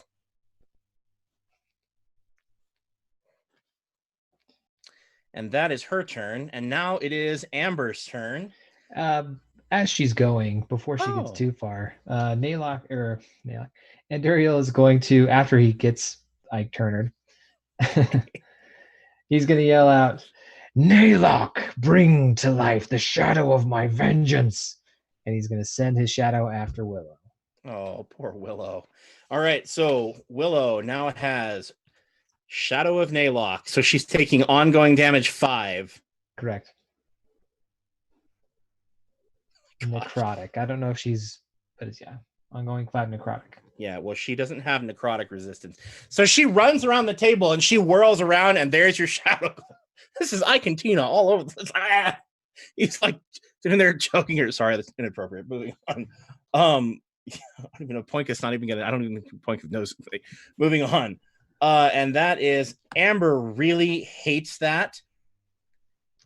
And what can she do to you? I'll tell you, she's going to try to hit you. Let's see. She's going to try to hit you with Whisper Game, Anduriel. Does a 23 hit your will? Okay. Anduriel, you take 12 points of psychic damage and ongoing psychic damage. Wait. What's his will? 22. 22. She got me by 1. Oh, I have to be attacked to use this. Darn, I was gonna use Bastion of Mental. That would have been awesome. So unfortunately, Anduriel, you do in fact take 12 points of psychic damage and ongoing psychic damage 5. Okay. Until the end of the encounter or until the nymph drops to 0. Whenever any creature saves against this ongoing damage, the nearest ally within 10 squares of it gains the ongoing damage. Well, that's horrible. Just so you know, as soon as Anduriel saves, one of you is going to pick it up until she's killed. It's a virulent psychic damage. So that is her turn. And Anduriel, she hisses at you. stay away from my sister, you worthless little redcap Trent. And then you just hear her just snarling and threatening all around you, and you start to get this massive headache, and you can't get her voice out of your mind. She's like your ex-girlfriend, and just tore you to pieces and ripped you up, and all kinds of terrible things. And that is their turn. Now it is your turn, Anduriel. You take 5 points of psychic damage. Okay. He's going to gladly stay away from her sister and attack her. I'm going to move to 17K. You move to 17K.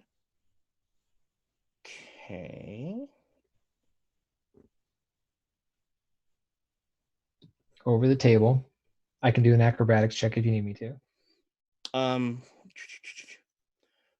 2, 3, 4, 5, 6. Yes, please make an acrobatics check. You will need at least a 15. That is a 23. Okay, so you quite easily vault over that table. Yep. So he's just, once she says that, he's going to say, gladly. And he's going to run over there and Swarm of Shadows. I'm going to attack with Swarm of Shadows. Alrighty. Poor Amber. So this is versus Fortitude. 26. That definitely gets Amber's Fortitude. Okay. 3 dice, 6. 12, 13. 23 points of damage. Oh, poor Amber. All she did was serve the food. Well, that and other things. Well, but that, she was quite rude. She was kind of mean to you. Yeah. Okay. Ongoing damage 5, save ends, and I'm invisible. So she's now taking ongoing damage 5, just like her sister. How ironic is that? What kind of ongoing damage is it? Untyped? It doesn't say, yeah. Okay, never mind. She has no resistances, so it doesn't make a difference. Okay. All right. So, Anduriel, you vanish into a cloud of shadow and appear all around her, attacking, punching, snarling, clawing, biting, I'm assuming terribleness. All the things. Gizik, it's your turn, my friend. Excuse me. All right. Let's try to bewitch the Jello again. Get the Jello. Do it. 16 versus Will. That is a miss, unfortunately. Unless the Jello is suffering from some kind of terrible effect. Nope. Oh, this Jello is strong-willed. It's quite, well, I mean, it's got quite the presence at the Thanksgiving table. So this Jello it was really what started the fight. It has quite a bit of personality to it. Jealous of the turkey. Okay. The Jello is pretty nasty. In fact, you try to bewitch it, you're like, "Wing!" And the Jello looks at you and it's like, like makes a little tongue, like. Oh, he said that? No, he didn't. Blue Say ribbon winner. What's that, Ryan? It's a country fair blue ribbon winner. That's right. This is prize winning Jello. My gosh. All right, Gizik, that's your minor. I'll use my move to try. What? No, I can't do it. I can't try bewitch again this turn, can I? You can only use it once per turn.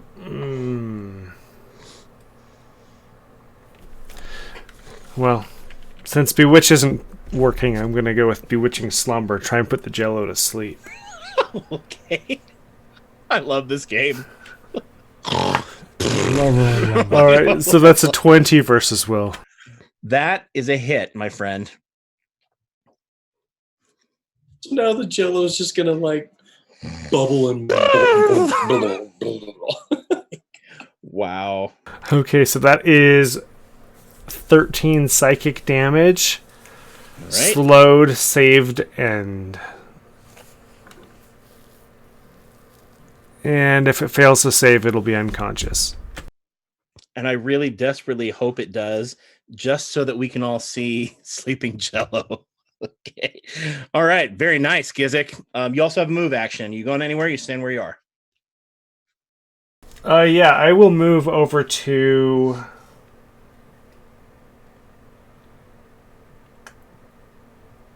G12. All right, 12.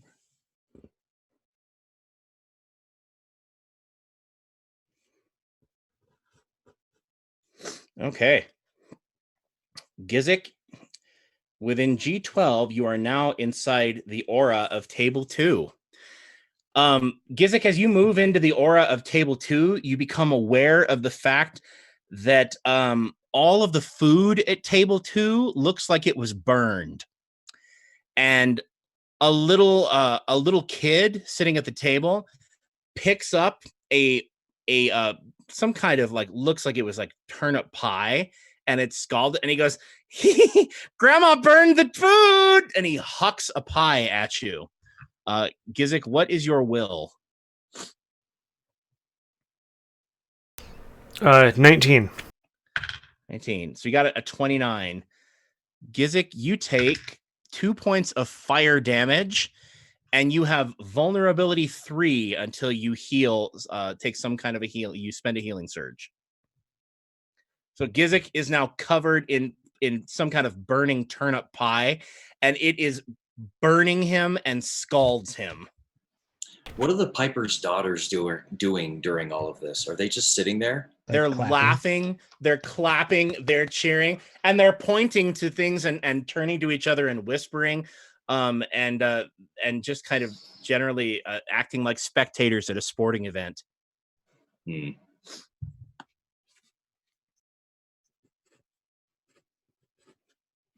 And that is them. All right, that is the Gizik's turn.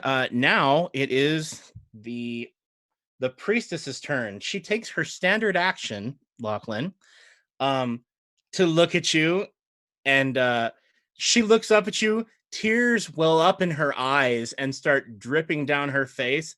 And she looks up and she goes, "Far across the distance," and she just busts into this power ballad.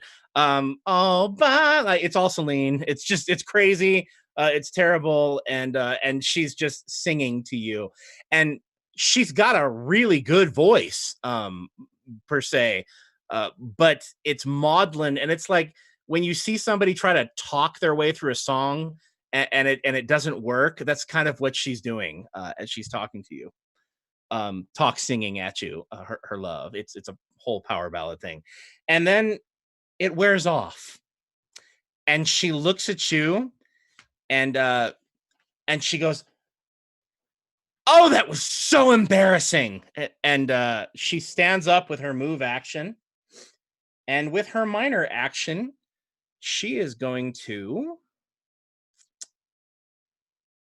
throw some dust at you in your face. Ooh, dust. And with a 26, she nails you with nightmare tongue dust. Not good. Okay. The next time you get hit by an encounter or daily, oh, this is just going to be bad for you, Lachlan. You feel pretty ill as she hits you, as she blows this drug into your face. You feel like there's the possibility that you are not going to be able to heal until you take an extended rest, which is bad. And that's pretty much her turn. And she looks really embarrassed. Her cheeks are flushed red, but her major reaction is embarrassment. Then she sees the dust hit you, and she goes, "Tit for tat, precious." And then she nods her head at the lady in the corner, and that's her turn. And back up at the top, it is your turn, Lachlan.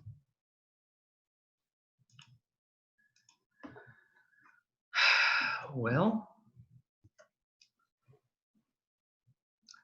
I better use, as a minor action, I'm going to use Virtue to get myself some temporary hit points. That's not a bad idea. I'm not going to be able to heal. Yep. And then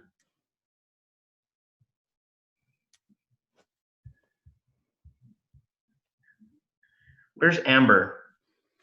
Amber is in square 19J. She's right by that very first table.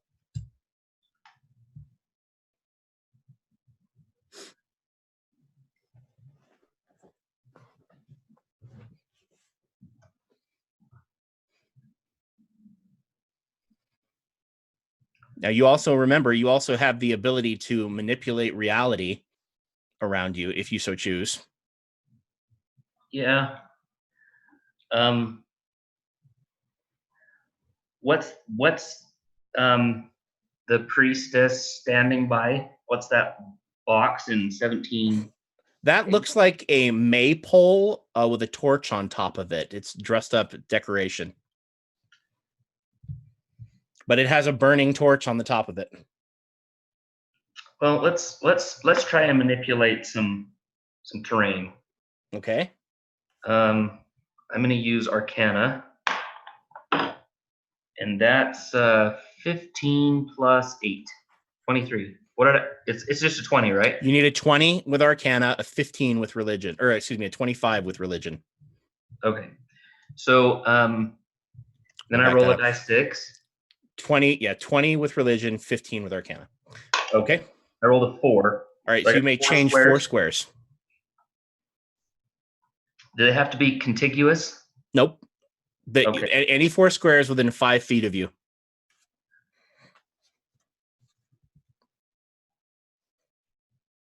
Okay. I want to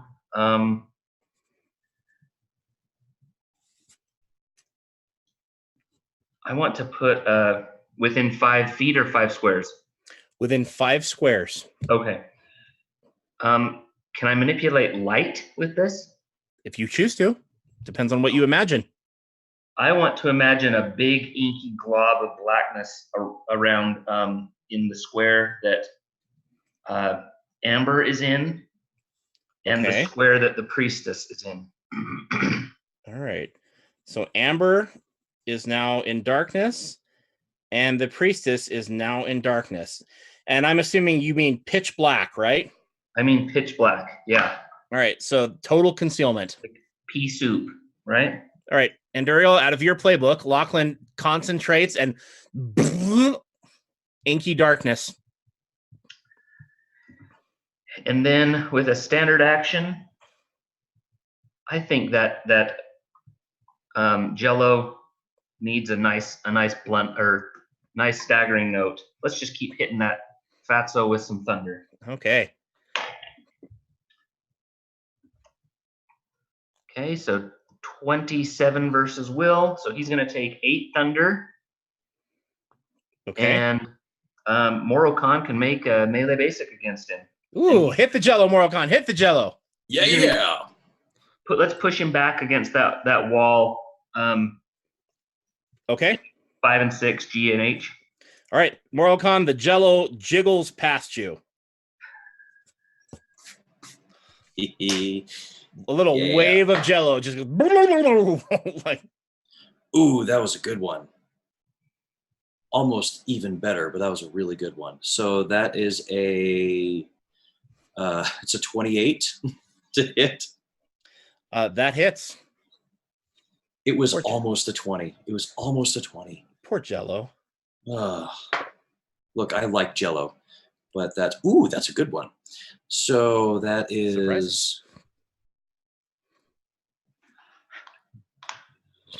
10. That is 16 points of damage.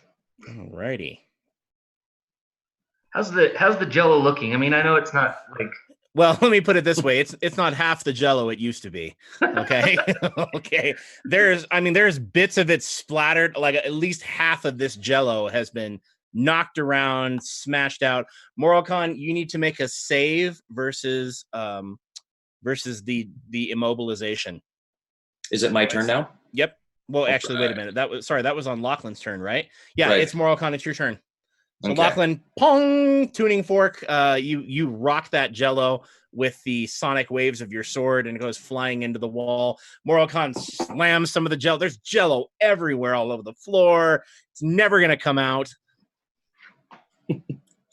Okay. Well, how does a 10 does that get me out? Yep. You are no longer immobilized. Whew, good. Okay. So, oh wait, does the Jello need to make a save against Gizik's like slumber attack thing, or After, on its turn, it will have to do that. oh, it's not its turn Yes. yet? Now Okay. you save at the end of your turn, Moral Con. So what are you going to do right now while you're immobilized? Oh, well, I'm okay. Well, I am going to. Not much I can do. Well, that's not true. well, Blades of Holy Fire, that's going to come out. Okay. So,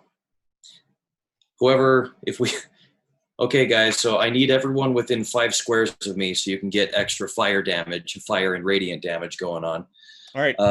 Gizik, your claws go. You have flaming fists. Until I move, which I'm moving 1 square toward. You can't move until you can't move. You're immobilized. Okay. You won't be at the end of your turn, but yeah. Well, you can manipulate reality. Oh my gosh, that's right. Okay. Well, I'm going to grab a spoon from the table right next to me.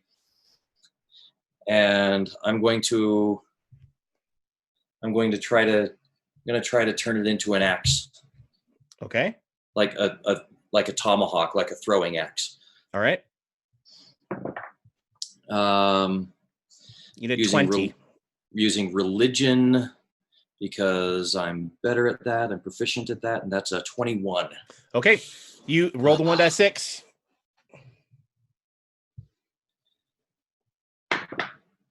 And that's a 3. Okay, you can change 3 squares. 3 squares. Okay. Well, I'm going to grab the spoon from the table next to me. I want to turn it into a throwing axe, and I'm going to chuck it at the blob.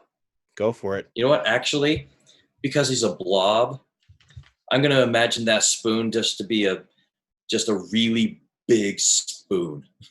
Just a giant spoon, and I'm going to huck that thing at this Jello because that's what you eat Jello with, is with a spoon.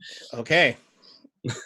All right. And so that's I roll like as if it's a melee basic. Melee basic attack. Okay, so that's a 19 to hit. Okay, unfortunately, the Jello's AC is 21. That is a miss. Okay, so you know what? I'm going to use foretelling because this is too good an opportunity. Okay. So replace it with one of them. All right, so you look into the future and see that your spoon was going to miss, and you re-aim and chuck it. I'm assuming you auto-hit. Yeah, pretty much. Okay, roll the 1d10 and add your wisdom modifier. Ooh, 1d10. Right. My wisdom modifier, which is nothing. So that's well, do I get any melee basic bonus damage with it, or? Nope, just a wisdom modifier. Okay, well, it's a 9. All right, that's decent damage. Poor Jello, dude. The Jello can't catch a break. It's taking it from all corners here. My spoon is too big. All right. Moralcon concentrates and transforms this thing into an enormous Jello and tries to take a full serving out of the Jello. So you go hucking this thing with all of your draconic strength, and it bashes into the side of the Jello, and splat, more of the Jello goes elsewhere. And now it is the Jello's turn. Poor Jello. Gizik doesn't not have to make a save at the end of its turn. It does have to. It's slowed right now, and if it fails, it'll be unconscious. All right, it's slowed right now, which means it can't get very far. So it is, and correct me if I'm wrong, its speed is only 3. So Moralcon, it moves adjacent to you in G and H 7 and 6 and takes an attack. And that's a 30 versus your fortitude, Moralcon. You only take just misses. That's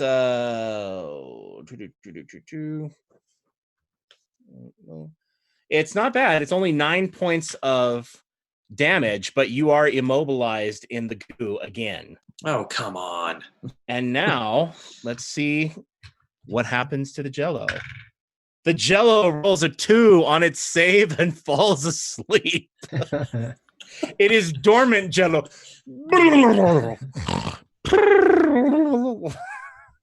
Okay.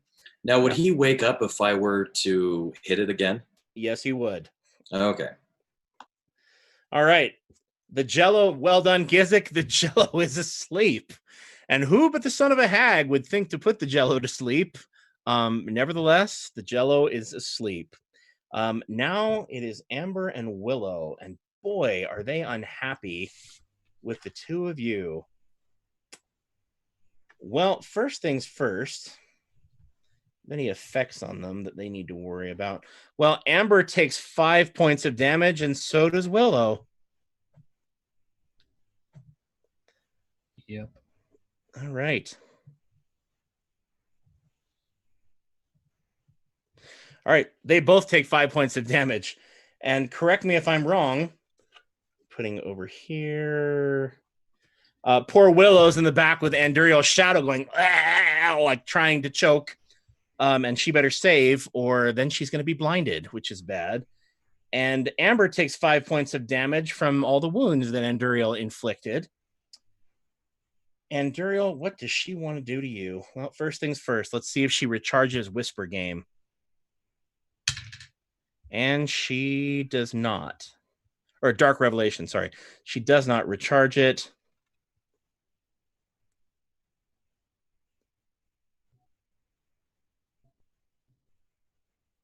Okay. So, Anduriel, she is going to... Anduriel's invisible too, by the way. Yes, Anduriel is invisible. What can she do?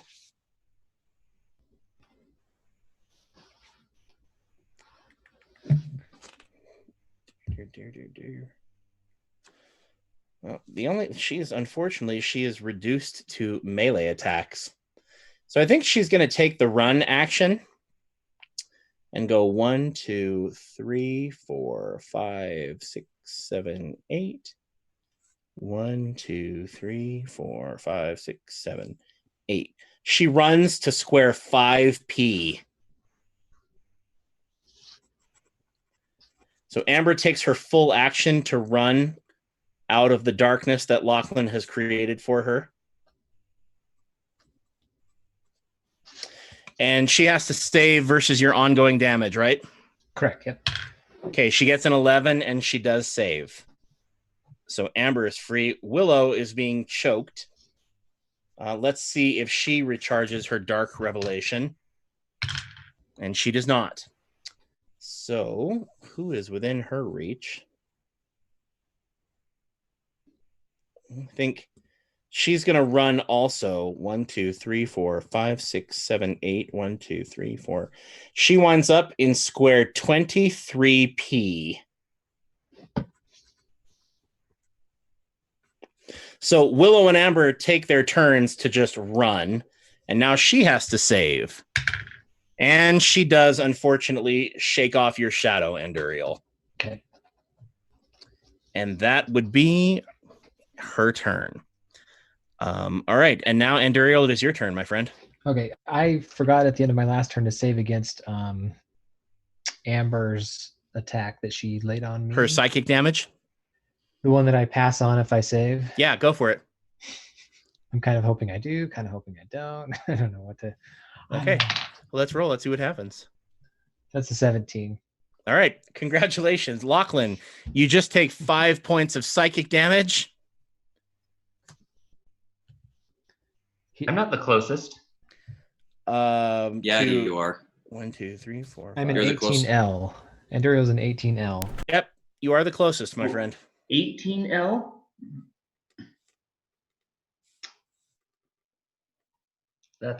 I had him in a different place. Okay. Well, good job, Anduriel.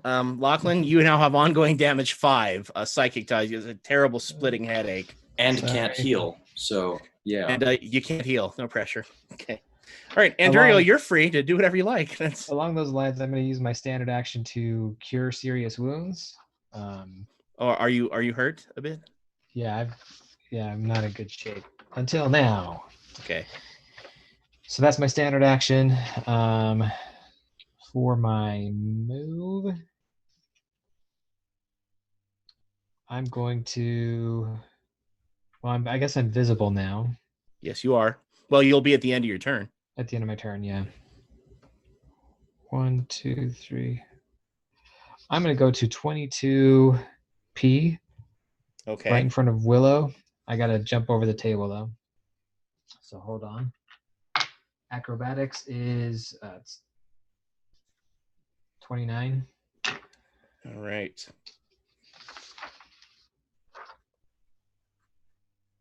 All right, Anduriel, as you come within range of those two tables, you run past table 1, and there is a psychic attack on you. 23 hit your will, my friend. Is Willow bloodied? Willow bloodied? No, she's not. Then no. Or yes, then yes, it does hit me. Okay, Anduriel, you take 2 points of psychic damage, and you have a -2 to damage. Save ends. Okay. You run past table 1, and some young lady grabs you and she's about 35 or so middle, young. She grabs you and she goes, "And I don't see why you're not married, huh? Looking like you do. You're never gonna get married. You know, your cousin Bernice got married, and she was your age before." Anyway, you can't get. All of a sudden, you feel really, really guilty about not being married. It's terrible. And That you get a same splitting lady headache. is at every table.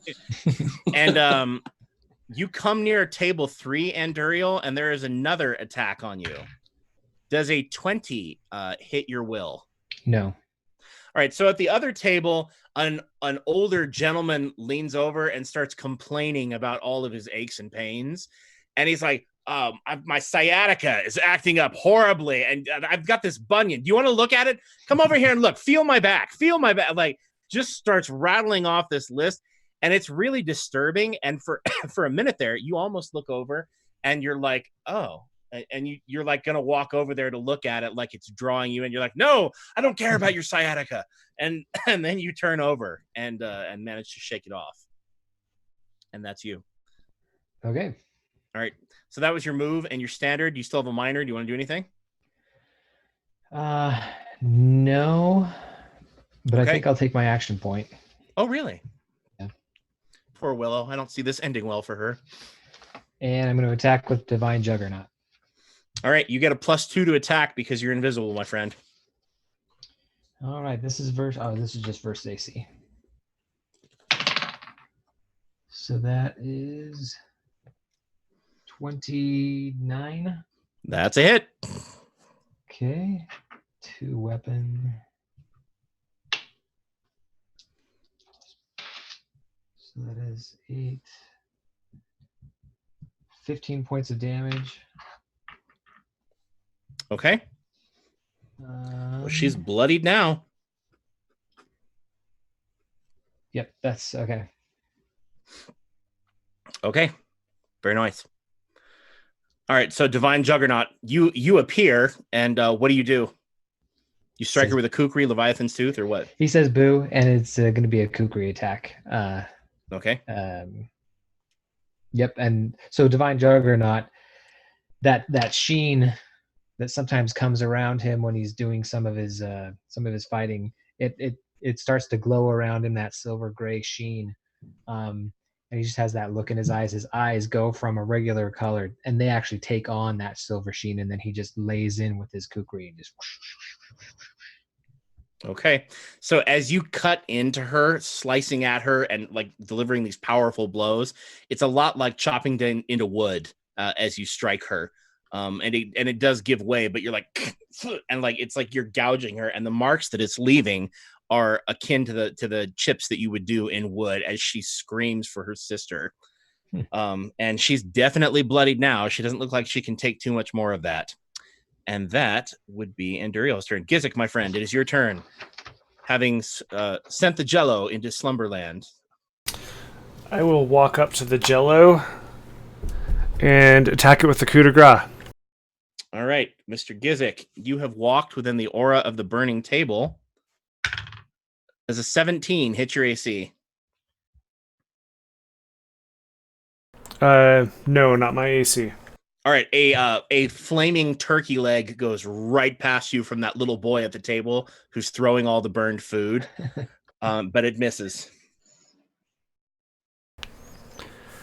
All right, so on the attack roll with the coup de grace, that's a 23 Okay. versus AC, plus he has the -5 for being helpless.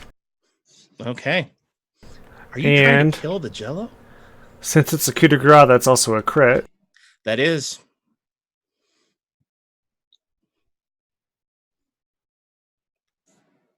Hold on a second. So that should be...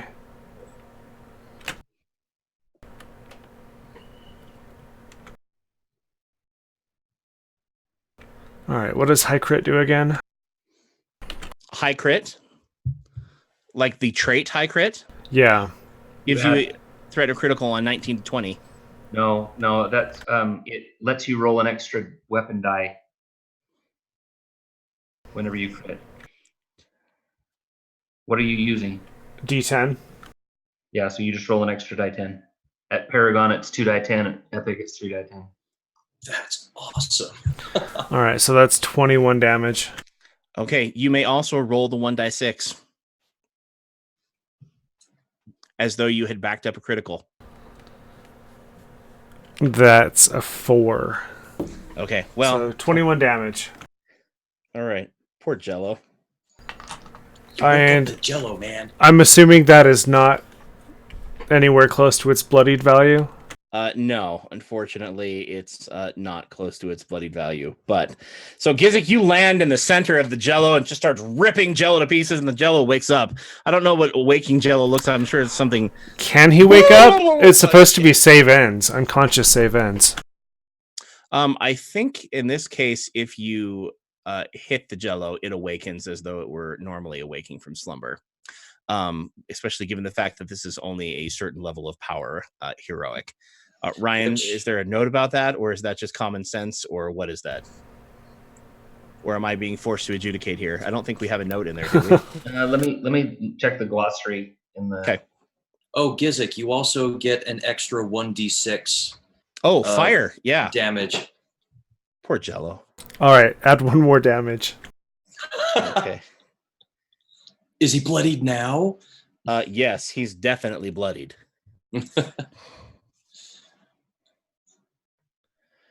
Alrighty. Very nice. So the last person who has a turn is the priestess, and she is really not happy with you, Lachlan.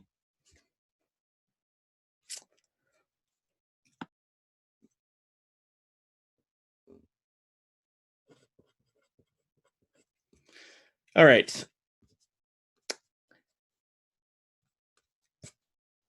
The priestess moves back into square 15I next to the table. And she is irritated. She grabs her holy symbol, Lachlan, and looks at you and says, Shykros, Queen of Terror, unleash a nameless horror from your realm to bedevil my foe. And Lachlan, a nightmare is summoned into the square adjacent to you.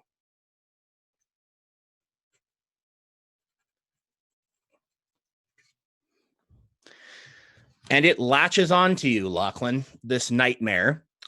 And as long as the nightmare is attached, save ends, the subject must spend each move action running in a random direction in terror, provoking attacks of opportunity with vulnerability 5.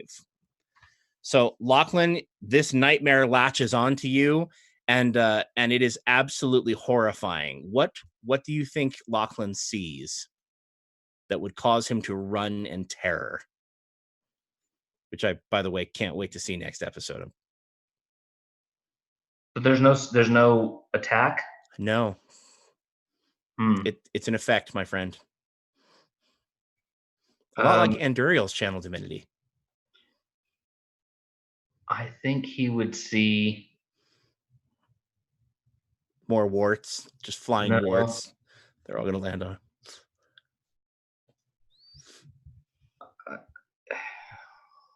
Well, who knows what he sees, but it's absolutely terrifying. We'll hit that next I'll time. think on that. Sorry. You think on that, and we'll get back to you. That brings us to the end of the round, which is 20 minutes over where we're supposed to be, and that brings us to the end of combat. So we will go ahead. Anduriel, what will be your next action, do you think? Since you will not be with us next week. He's gonna keep chopping away at Willow. All right, so we'll probably handle it accordingly. We'll keep you in combat for the time being. Okay, and now it is time for Consider This. Now, given that it is we're heading into the holiday season, particularly the Christmas season, given that we are all men of faith here, we decided that we wanted to do a moment with Christ, because Christ is the reason for the Christmas celebration, unless you're going back to Saturnalia. But I think it'll be something that appeals, at least mine will be something that appeals to all D&D players, because I want to actually talk tonight about the only miracle that we have on record where Christ used his power to create destruction. So if you look in the New Testament, there, and you read in the New Testament, there's only one miracle that we have record of. There was a fig tree that the apostles were walking up to, and they went up because the tree was in full bloom, and apparently this tree should have had figs on it, and the apostles were hungry, so everybody was going to eat, but they looked over the entire tree and it didn't have any figs on it. So it looked like it should have been in full bloom. There should have been fruit all over this tree. And there was nothing. So Jesus curses this tree and it withers into nothing, like 50 points of damage, kind of, or however many hit points the tree has. So it withers and shrivels. Critical hit, right? Now, I was totally confused over this for the longest time until I did some reading. And I realized that the reason that he cursed the tree is because it was pretending as though it had fruit. It was pretending, or it was appearing to be very, very bountiful, very fruitful. And I learned that him cursing that tree was actually a symbol of the destruction that falls upon hypocrites. And that resonated with me a lot. And that lesson stayed with me, because I remember several years ago, I went through kind of a midlife crisis where I was just trying to determine what I wanted the new me to look like. And I struggled because I looked around at a lot of people who had things that I wanted, who had, traits that I wanted, who, were moving in better directions in some ways. And I realized that I wasn't. And I had terrible anxiety. I was in the middle of my master's degree program, and I was having terrible, terrible attacks of like medical anxiety. And it did eventually heal and I got better, but it didn't get better that period until I stopped worrying about what everybody else was doing and just focused on me and my relationship with God and whatever my next step was going to be. And whenever I strayed away from those thoughts, the anxiety would return. Whenever I started thinking about anything but how am I doing right now? Because ultimately, I think God doesn't care how I do in comparison to other people. He cares how I do in comparison to the old me. And so that's what I try to remember. And every time I'm able to maintain that mindset of how am I doing compared to last week's Matt or old Matt or 5 years ago Matt, I find myself at peace, not only with myself, but with everybody around me. Ultimately, it's his approval I'm seeking. So that's my thought. Remember the destroyed fig tree, and remember that you're only in competition with yourself. And as long as you're working to be the best you possible, that should be enough. And that's my thought. Anything anybody want to say? Word. Amen. That's great. Okay. Not much to add. That's good. All right. Well, I guess that's it for tonight. Thank you, those of you who joined in for us, and for those of you who will watch it later. Thank you very much for watching. We appreciate all of the patronage and attention that we get. We appreciate you appreciating our fun and our work. And Jeff will have those loaded up in no time. He will be all over that in 5 minutes. Should be tomorrow, right? Yep. Peace out. Have a good night, everybody. Bye bye. Good night. Thanks, guys.